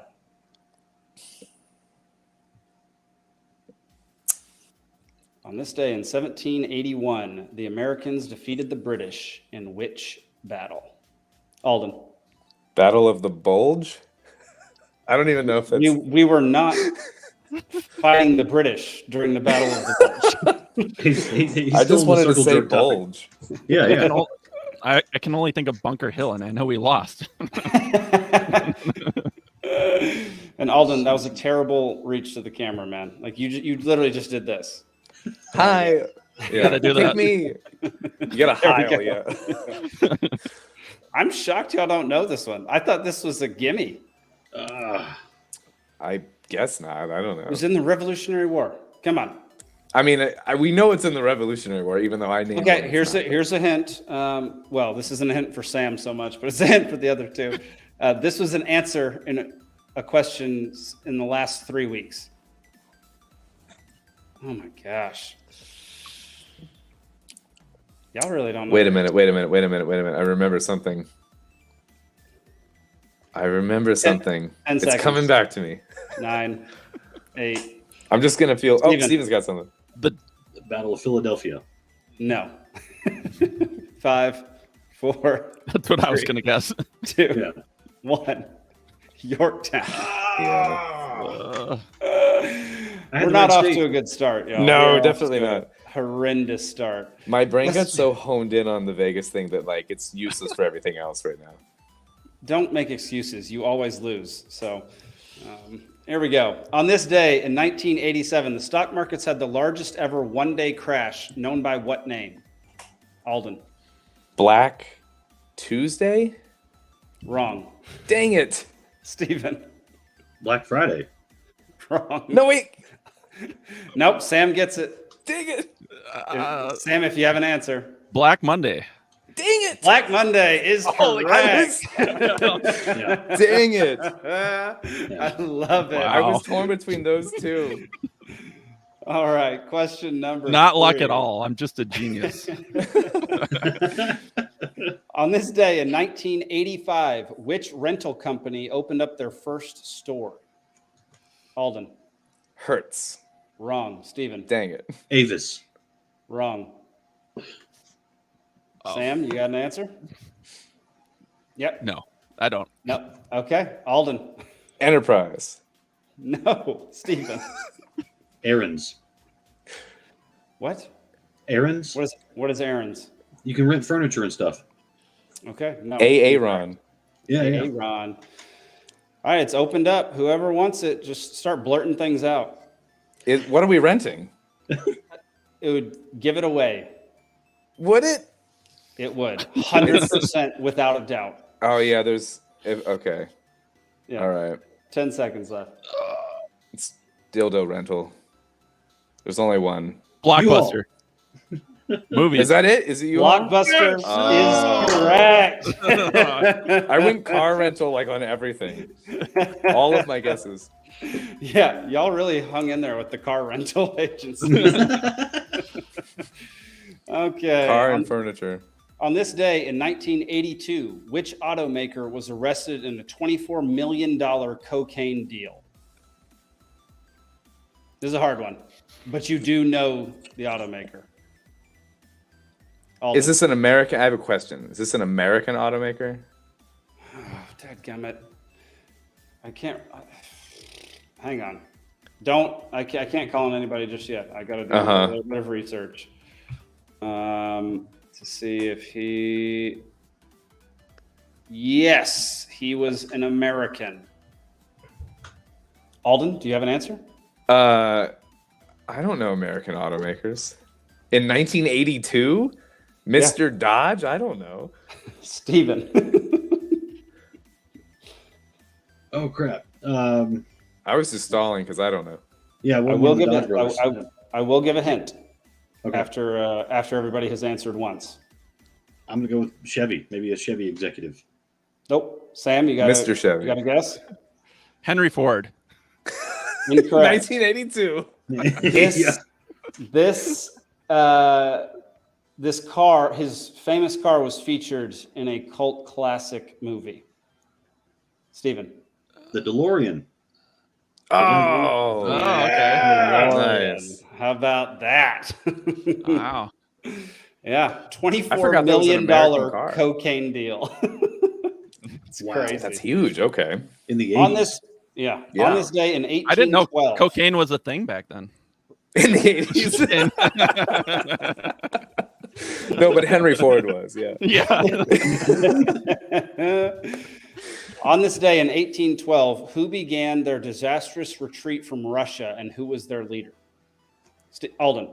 Napoleon. Or the French. There we go. And Napoleon. Oh, wow. Oh, there we go. Boom. Sorry. You are correct.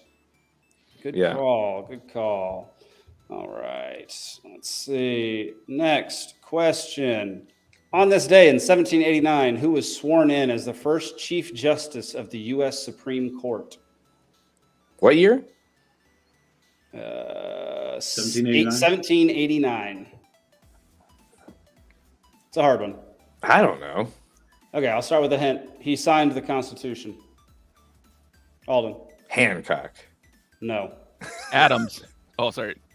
Incorrect. Yeah, you have to heil first. Steven. Aaron Burr. No. Alden. Madison. No. Dang it. Sam. John Hancock. No, Alden already guessed him. Is it Steven again? Steven. You know, I said he signed the Constitution. Now But I'm did he? questioning myself. Oh, no. Misinformation. That's what we're here for. Is it Well, Ben the Franklin?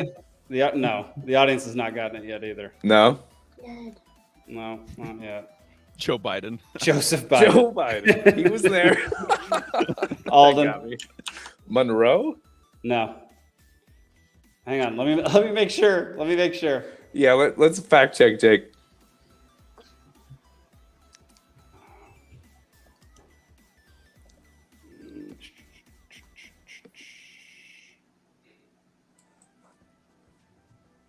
Okay. Yeah. I am 99% certain after preliminary research that he was that he did sign the Constitution. Or Declaration of Independence, not the Constitution. My bad. Wait, so which one? No one signed the Constitution. Everyone, they signed the Declaration of Independence. That's what Jefferson. I misspoke. 5, 4, Alden. John Jay. John Jay. What? My man. What? When you said Jefferson, the J sound, I was like, that was my last guess, honestly. There we go. On this day in 2005, the trial of which foreign president began for his crimes against humanity? 2005. Which foreign president? Which foreign president trial began for crimes against humanity? Steven. Kim Jong-un? Incorrect. Alden.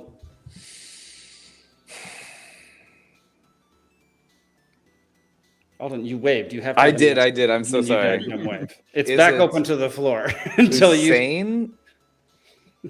Yeah. Okay. Yeah. Okay. I was thinking it was one of those. Yeah. Yeah. That's what threw me off was trial, because I remember watching the live stream of him being pulled out of a spider hole and getting his ass beat. Yeah, I didn't know there was a trial, so I was just like, what makes sense with 2005-ish time? But You didn't remember the trial because they spoofed it in Arrested Development. oh, they did. And then they Freaking had right. that scene where they're like, if only we had photographic evidence and of this, and it showed a picture of shaking hands Hussein and Rumsfeld or whatever. Yeah, like, yeah, and they had the house full of Saddam Hussein lookalikes, and the guy who actually got convicted wasn't Hussein in the show, and he was noscar.com. It was a call. Never mind. This is way insane. it's a deep cut reference. Yeah. Okay, never mind. I know that show backwards and forwards. On this day in 1962, which legendary boxer was born? 62. Sam. Muhammad Ali. Nope. Steven. Joe Frazier. Nope. Alden. Mike Tyson. No. It's back open to the floor. Steven. George Foreman. No.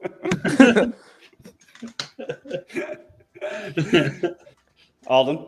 Sugar Ray Robinson? No. No, he was like boxing in the 60s, actually. Steven. Evander Holyfield. Evander. Nice. Yes. Oh, nice. One of the best ever. I used to hang out with him at the bowling alley in Fayetteville. You What? did? Yeah, he would always talk to me. So like the Fayetteville Police Department had a bowling league, so I'd be there all the time, and he'd be there. So it was him and Gary Coleman. They would be there almost every day.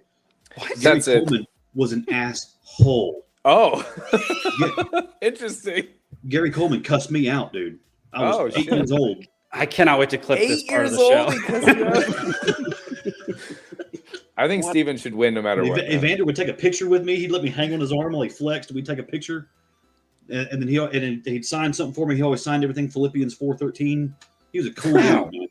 That's so cool. Amazing. That's incredible. We need to see those pictures. Seriously. Yeah, man. Yeah. On this day in 1969, which American screenwriter, actor, and producer known for comedy was born? And I will give a hint after everybody answers once. Nice. Say it again. On this day in 1969, which American screenwriter, actor, and producer known for his comedy was born? Alden. Will Ferrell. Incorrect. Dang it. Sam. Adam Sandler? Nope. Screenwriter. Steven. Paul Rudd. Incorrect. He is a co-writer of one of the longest running animated shows comedy ever. Alden. Matt Groening or whatever his name is? Nope. Steven. Seth MacFarlane. No. Good guess, though. Sam, you got a guess? No. All right. Another hint. The show was on Comedy Central and now is on HBO. Alden. Oh, well, that is not what I was going to say. Wait, it was on Comedy Central, now it's on what? HBO.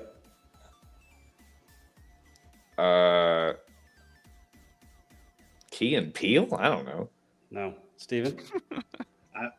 I was going to say Jason Alexander, like for Duckman, but incorrect. No. Nikki is also incorrect. Yeah, before that, I was going to say Seinfeld, and then you were like, Comedy Central. Incorrect. Like, never mind. Like, all right. 5, 4, 3, Conan? 2, 1. Trey Parker. Oh, South Park. South Park. I went with The Simpsons. I forgot about South Park. Grumpy says, wait, John Oliver is a comedian? That's pretty good. Not anymore. Final question of round one. On this day in 1914, which battle began in Belgium between Allied and German forces, eventually leading to 3 separate battles for this city? This is the hardest question of round one. Steven. Battle of the Bulge? Incorrect. That's what I had said before. We'll just name the Battle of the Bulge just every battle now. Like, yeah. It's just fun to say. This one is hard. In fact, I don't even know if the pronunciation of the word is correct. Let's fuck it up. That's our job. I got no idea. Belgium? I know World War II Belgium. I don't think I know World War I Belgium. All right. Well, if the hint wasn't already there, it's a city in Belgium. Wait. Alden. Let's just go with Brussels, you know? Nope. Steven. He took mine. Yeah. Okay. The answer is Ypres. Ypres. Clearly, I would have gotten I looked up the pronunciation, and it was pronounced in like it had to be 4 different ways that different sites pronounced it. It was very creepers. We are the knights who say After one round, Alden has 3, Steven has 2, Sam has 2, audience has diddly squat. Suck it, Zane.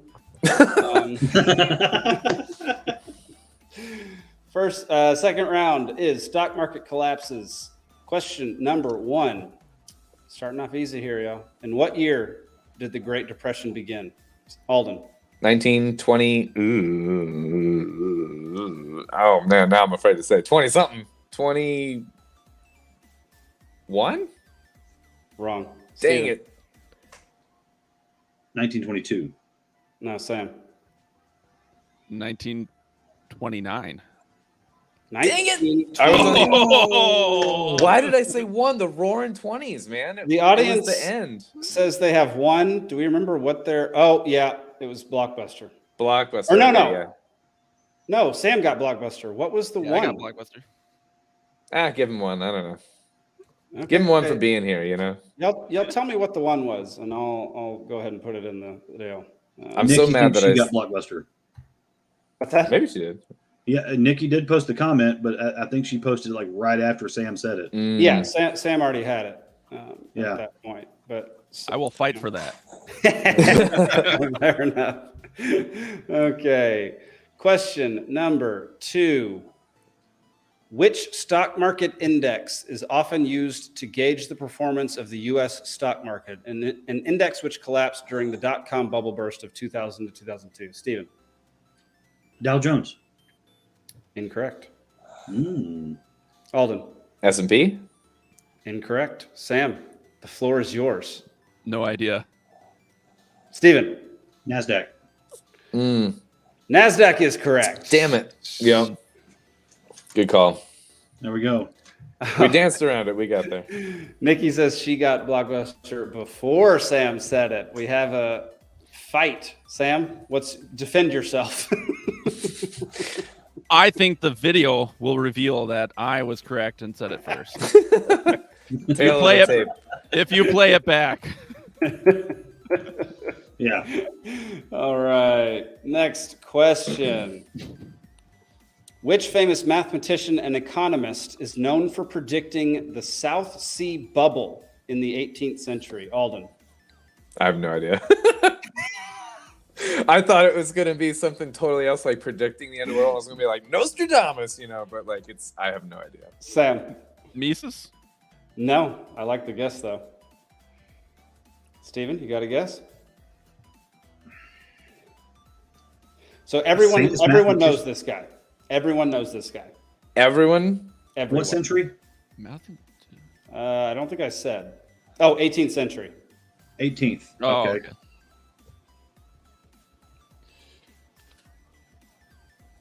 Mathematician René Descartes? No, good guess though. Back open to the floor. Which famous mathematician and economist is known for predicting the South Sea bubble in the 18th century? He's more known as a mathematician. Sam. Bastiat? Nope. So I can't see all the comments, y'all, every time. I can see them right when they come in, but they sometimes disappear. So I can't go back and read all of them unless I'm actually on the YouTube feed. Apologies. 5, 4, 3, 2. Albert Einstein. 1. No. 18th century. Yeah. Pythagoras. Sir Isaac Newton. Oh, man. Yeah. He was a physicist. He wasn't a mathematician. He was He both. was a Yeah. mathematician. Yeah, let's throw that one out for sure. I mean, he invented calculus basically, so I would call him a mathematician. Yeah, I would. Do you know he invented calculus like on a dare? Basically, someone was like, "You can't do it," like, and he was like, "Fuck you!" Like, yeah. He was in quarantine or something, like, because there was some kind of plague going around. I was like, "Do you know how bored you have to be to invent calculus?" Oh my god! Well, and how high do you have to be? Because like, how does a point have a slope? Are you That's trying to give like a ridiculous. silver lining advocacy here for lockdowns? Well, no. He's trying to compare that calculus came out of his lockdown and TikTok videos came out of ours. Right. Yeah. TikTok Exactly. dancing came out of our lockdowns. Like I have a deep respect for algebra and trig and geometry because that's how I make a living. Calculus and like porn videos where you're caught in a dryer. Like that's where we're at. Like that's the creativity level of today. Like we're gonna move family show. Yeah. In the 17th century, speculative trading of which product in the Netherlands led to a market collapse? Stephen. Tulips. Dang it. Tulips. Yeah. Correct. So true. Wow. It's so messed up, man. Can you say that again? In the 17th century, speculative trading of which product in the Netherlands led to a market collapse? Yep. They got to be where certain tulip bulbs were valued as much as some houses at the time. It was called Tulip Mania. It's crazy. Yeah. It's the tulip bubble. It's bad. Every Good crypto job, bubble Steven. has been compared to Tulip Mania. Oh, yeah. Every time crypto pops, is this Tulip Mania? Jim Cramer. This is Tulip Mania. Wow. Jim Cramer would say that. No, good call, Steven. That's awesome. What is the term for a strategy in which investors borrow money to invest in stocks, hoping to profit from the price appreciation, but face significant risks in a market downturn? I think Sam was first. Go ahead, Sam. Yeah. Hedge fund? Nope. Steven, I think you were next. Leverage. Nope. Alden. Living on a prayer. Incorrect. Dang it. Steven. Margin trading. Margin trading. Oh, nice. Okay. Bravo. It's not living on a prayer? I mean, in essence, it is, but that's halfway not what there. it's called. Yeah.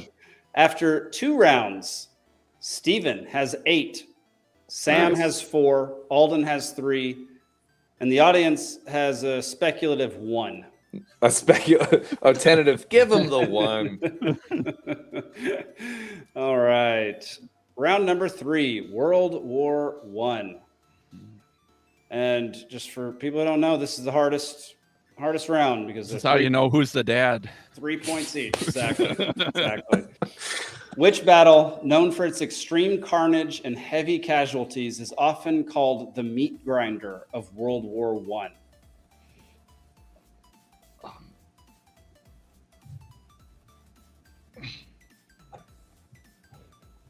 I mean, if you listen to Dan Carlin history, you should know this one. Just make it worse because I've heard meat that so many grinder. times. Sam. Can't think of the name of it. Never mind. I think I can think of what it is. Okay. Alden. Iwo No. Congress. Incorrect. Steven, you got an answer? Grumpy wins. The battle for No Mill. Nice. Yeah. It's got incorrect. The battle is, but it's where they drew the Maginot Line. The Battle of the Bulge. Or is that World War It's coming II? back. Sam. Normandy? Nope. That's World War II. That's 2. Yeah. Oh yeah, you're right. Yeah. Yeah. That's what I said. I know 2 better than 1, so this is not my day here.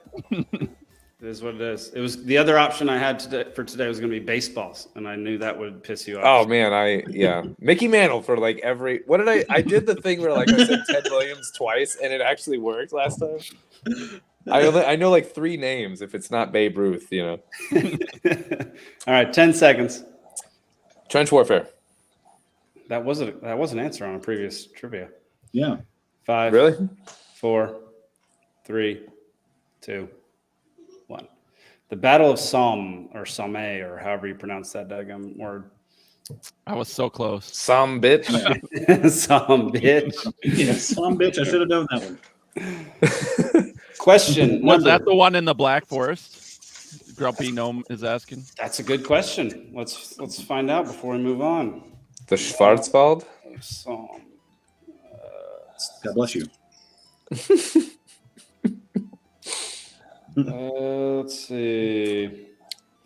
I'm not saying anything about a Black Forest.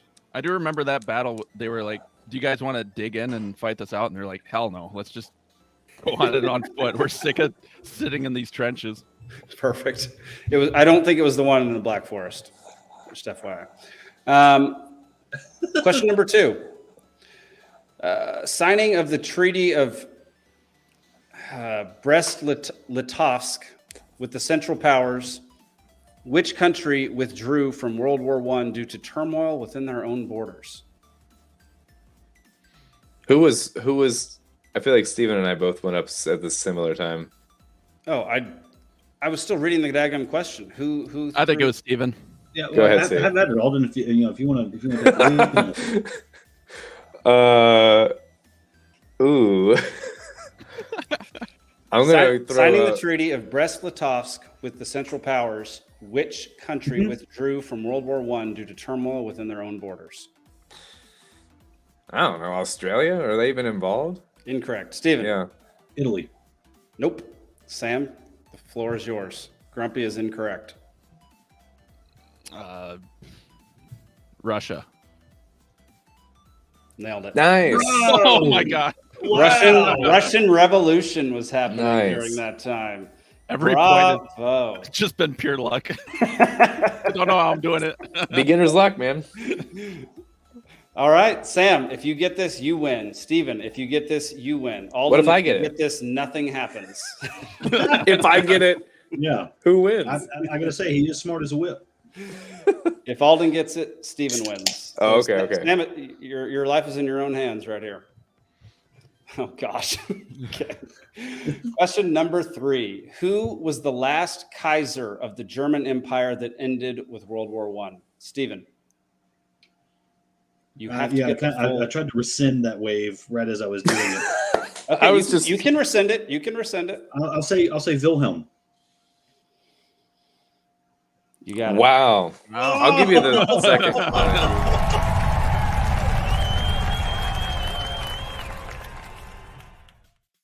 Did I have a graphic too? Yeah, when did we get the graphic going on? I got the graphic going last week. And, okay. Nice. I meant to upload the guest graphic, but I forgot to today. So yours would have been sad. Yours would have been a placeholder, like a cat or something. Like.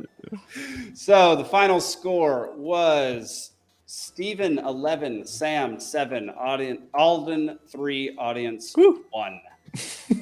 Bravo, y'all. Zane. That was fantastic. Yeah. Good job. Nerds. Let's see. I'm going to see which things I want to talk about since we're running out of time and I have a hard out. By the way, Wilhelm is the only Kaiser I've ever known. So perfect. Aside from the role. Russia's the only country I know of.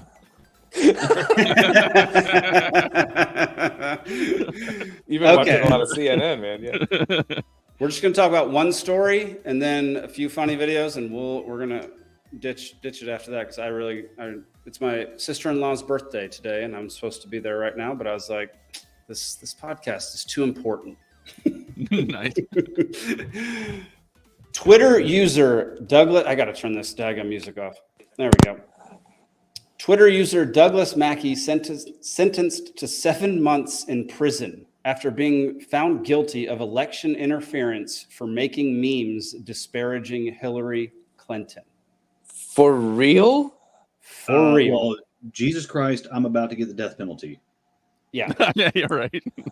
Damn, man. Dude, it's bonkers. The precedent this sets, we can talk about it. Like, first thoughts, like first reactions. It's clear that y'all did not know about this. No, I did not know about this. By the way, which country is this? I did hear about that.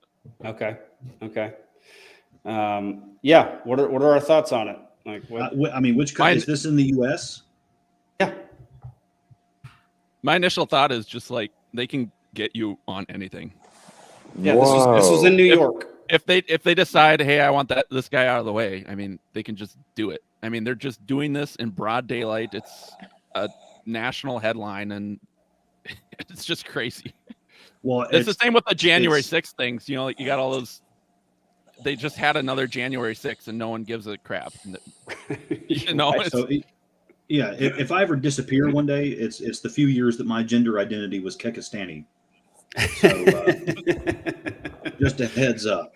Well, Sam, you're totally right, man. Like, what was it? 300 people stormed into the Capitol today to protest the fake bombing of the hospital. And they were all just arrested, kicked out. We're never going to hear about them again. No one's going to get solitary confinement out of it. How many decorated war veterans are going to get 10 years in prison for that protest? I'm talking about Staff Sergeant Joe Biggs. Yeah. Well, the other thing is you think of, it's just the tiny, tiny tip of the iceberg is what we're seeing. But you think of how corrupt just, nobody's like me, just disappear all of a sudden and get charged with stuff. I know someone, they left their business open during the lockdowns and they got hammered hard and stuff like that. And then just suddenly, they had a raid and they stole all their computers and all that stuff. And they just said there was child porn, or they uploaded child porn. It's like they can just make you go like that, and they don't have man. It's crazy. Well, due process in this country is dying. Like, you are, as soon as you're accused of something these days, that is enough to be basically convicted in public perception. And so, like, the public opinion courts, yes, public opinion is the only thing that matters nowadays. Like, it can literally ruin your life to be accused of anything, any type of wrongdoing. I feel like I'm living in a fucking Monty Python sketch, man. This is a bad time to be alive. I mean, the daggum dude made memes. He made memes. The question I'd like to ask him though was it worth it? Because I bet it was. Right. Like if it really swayed the election, totally worth it. Thank you, bro. I want to see what kind of memes he creates from prison. I want him to have a Twitter feed from prison. Right. Just keep creating those memes, man. I love it. Thankfully it's New York and not Atlanta, because otherwise he'd be dead from bed bugs in 2 months. That's very true. The most illegal meme ever. Right? That's insane, man. Dude, it's great. I mean, it does kind of just leave you speechless for the most. I couldn't. I don't know what to do with that, man. That's the most upsetting thing I've heard doing this show thus far, man. Yeah, I mean, so they construed it as election interference. That's what they call it, and it's like now they is it blatantly admit admit it. Stuff like is it the pedo scandal? Is he saying that she was running kids out of a pizza parlor in D.C.? Like, is it something like that, or like, is it just like? And then what would it matter, even if that were true? You know what I mean? Like, on the principle of it, if you're not allowed to make a comment on your leaders, then we're North Korea. I mean, for real. Like, does it show the meme? I would like to see it. Not that it matters, but let me. Well, I can't click on it. Well, if he went to prison for it, we're definitely getting banned for it. A meme is commentary. If you're not allowed to make political commentary, I think he impersonated Hillary Clinton and said something wild or something like that. Well, unless he's the one that started, if you want to vote for Hillary Clinton, vote from home by texting, like. Oh yeah, that's what I think it was. Yeah, I believe that was one of the things that they. I wonder how many people actually believe that. Please tell me it was thousands and thousands. Yeah. So something like that. That's the only way I can see it. Email deemed election interference. It's just crazy that like a few months after the election, who was it? Was it the New York Times, Washington Post? One of those came out with an article, literally, basically bragging about all these people who conspired together to help rig the election in Joe Biden's favor.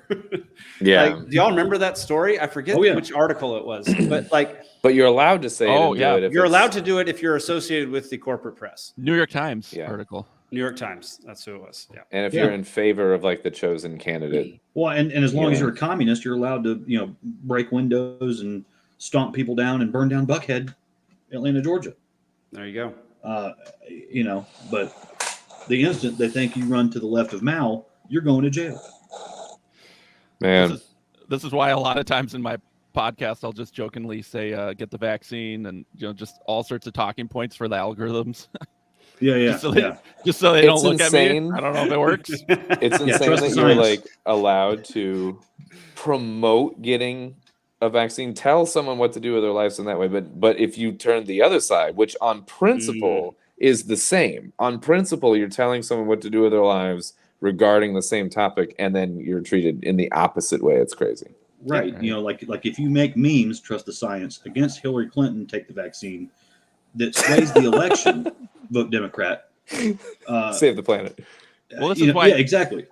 It's also why Jordan Peterson's so dumb when he keeps telling people not to tweet from alternative or incognito accounts or whatever, whatever you call that. It's like you almost got to. Like my name's already kind of out there, and it's like I really should go back and like erase myself and have a show from just be completely anonymous, because it's nuts. Yeah. Well, I mean, look, if you're living right, you're already on the list. Right.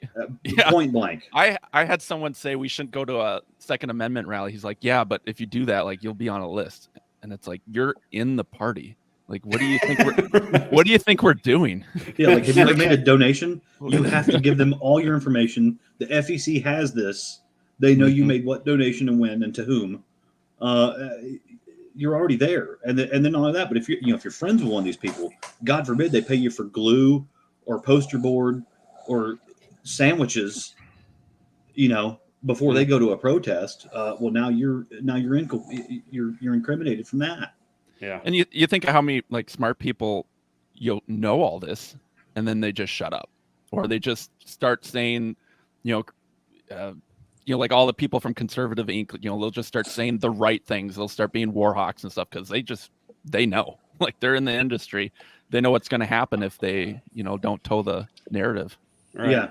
which I haven't watched last week's episode. You gotta forgive me for that. But everybody's trying to weigh in on the Palestinian war. If you're coming at it from the evangelical angle, I just want to remind you that the whole thing of like not taking the Lord's name in vain isn't just saying, "Oh my God," flagrantly. It's also committing atrocities in the name of God, right? Or using I would think would be worse God's name to justify going to war. Yeah. Ixnay on the Usaid's cray. Yeah. Yeah. There we go. So yeah, I just thought we'd end on a super awesome note where freedom of speech is just basically gone. No, man, I'm bummed out, man. That is legitimately one of the most concerning things I've heard in 6 years. I don't know. That's bad. Let's get you unbummed. Let's watch 4 funny videos and then we'll call it a night. How about that? Here we go. A Pop-Tart, it's so freaking good. Have you ever put butter on a Pop-Tart? If you haven't, then I think you should. I was sitting in the kitchen one day and I was itching to fill up my belly with the piping hot jelly of the best damn treat in the world. He's talking Pop-Tarts. Yeah. And I saw a stick of butter and it almost made me shudder and scream like a baby girl. I don't want a giant penis or a rocket trip to Venus. I don't want to win the lottery. I just want to squat and gobble till I'm dizzy and I wobble in a butterfruit and dough-tart dream. So I put butter on a Pop-Tart. It was so freaking good. Have you ever put butter on a Pop-Tart? If you haven't, then I think you should. Even s'mores Pop-Tart. So dumb. Even the s'mores Pop-Tart is perfect. I've literally never done that, but I'm going to now. Yeah, I was going to say. So right after it comes out of the toaster, you put butter on the s'mores Pop-Tart and then put a little bit of whipped cream on there. Oh, my God. Oh, whipped cream too. Yeah, my wife is pregnant, if you can't tell. Growing up, I always put butter on my peanut butter sandwiches. Oh, I still that's smart. Put like butter on that before peanut butter and jelly, like grilled peanut butter and jelly with butter. Right. It's fantastic, man. Yeah. Oh, yeah. Right. Now, if you're making a sandwich, get some homemade sourdough, put it in the toaster oven or the toaster, right after it's nice and toasty. Put that red wine vinegar on it, and then lay the sandwich down. Oh man, that sounds good. Yeah. Okay. Wow. I'm in. All right. Here's Mr. Anthony Jeselnik, one of my favorite comedians on his show. Yeah. Greg and Aaron and myself all decided that we would talk about the Middle East and more importantly, solve some things. Greg, what do you think? Good guy, bad guy, black and white. Who is it? Who you got? Who you supporting on this one? I think ultimately the good guys here are us because we're addressing the issue. We're talking about it. Social media doesn't have the bandwidth to do what we're doing right now, which is discussing the issue and letting you know, once again, who's the good guy and who's the bad guy. Like Greg, coin flip. Just pick one. Who's the good guy? Who's the bad guy? Just throw it out. I'll say this. I don't understand anything. All I know, and I can say this with confidence, is you got to knock it off with the missiles. I'd say the bad guys are the missiles. Here's the thing. The difference between guns and missiles. You can't put a flower in the stem of a missile. I think we solved it. I think if it's not solved, the video comes out Wednesday afternoon. If it's not solved by Friday, they're not listening. They're not subscribed. Greg. if you close your eyes, he sounds like John C. Reilly a little bit. Oh, that's funny. Yeah, that's pretty good. Tiger Belly. Yes. This guy's funny. Yeah. You have a couch, right? Yeah. Do you have another piece of the couch where your feet go on? Yeah. That's an You ottoman. have an ottoman. Yeah. You're That's all. white. Oh, that's what an ottoman is? Oh. You're white, dude. Oh, I'm about to blow your mind. Go ahead. Do you have a dining room, right? There's also a little part off your kitchen that's not really a dining area, but it's just kind of like a little place to like you could snack, right? Yeah. That's a nook, buddy. Good. Yeah. Okay. Oh, okay. What the did you call me, dude? You are the Twinkie of this show. That's so good. And explain Twinkie for the viewers. It's like yellow on the outside, not white on the inside. Interesting. Interesting. And I'm a Reese's peanut butter cup. Yeah. I might be one. I love the internet. I love the internet. All right. And this is a guy I started watching over 2020, 2021. Caleb W. Francis, one of the funniest guys on Instagram and TikTok. He puts out a ton of these videos just talking to himself in different characters. What? Hang on. Sorry about that. Please, God, stop giving me your toughest battles. What?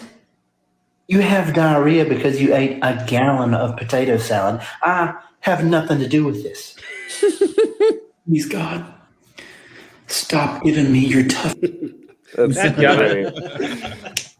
He does a whole bunch of those. Somewhere he talks like God creating different insects, different animals, and like he came to a platypus and just didn't know what to do and threw all the leftover body parts at the platypus. The That's platypus great. is seriously like, you know those little like Christmas ornaments where you turn the dial and it's like Santa Claus's head, but like all reindeer feet. Like that's Yeah. what the platypus is, man. It's crazy. Well, Sam, tell everybody where they can find you, where they can follow you, all that kind of stuff. You can find me on the Black Flag Show, and I'm Black Flag Pod on Twitter. Heck yeah. Sam, appreciate you joining tonight, man. It was a blast. This is the greatest man. podcast ever. I had a lot of fun. You are welcome back, my friend. Yeah, man. It's good having you on. Yeah. Good to meet you. Cheers, everybody. Alden, Steven, Cheers. y'all got anything to promote right now? Anything going on? Free Georgia podcast, man. You've been hitting the lick lately. You had Josh Smith. You had Clinton Cowart. Yeah, thank you. These guys are killing it. Yeah, I mean Clinton's killing it in Savannah, so it's going well, and we'll see how all Josh. these guys have some good stuff to say. You just follow that Libertarian Party of Georgia, please. If you feel so compelled to be a member or donate, this is how we do these things we do. This is how we bring content to you. This is how we keep moving. How we put on special events. How we keep the pressure. How we actually have people researching this stuff to bring it to light.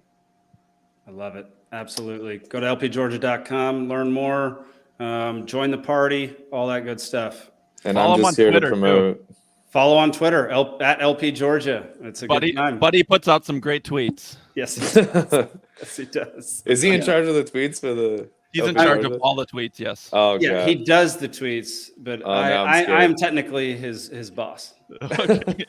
I'm just here to support. But I just let him do whatever he wants. It's great. Sad late night grilled cheese and whiskey. And for anybody who's still watching this show, the topic we discussed was sensitive.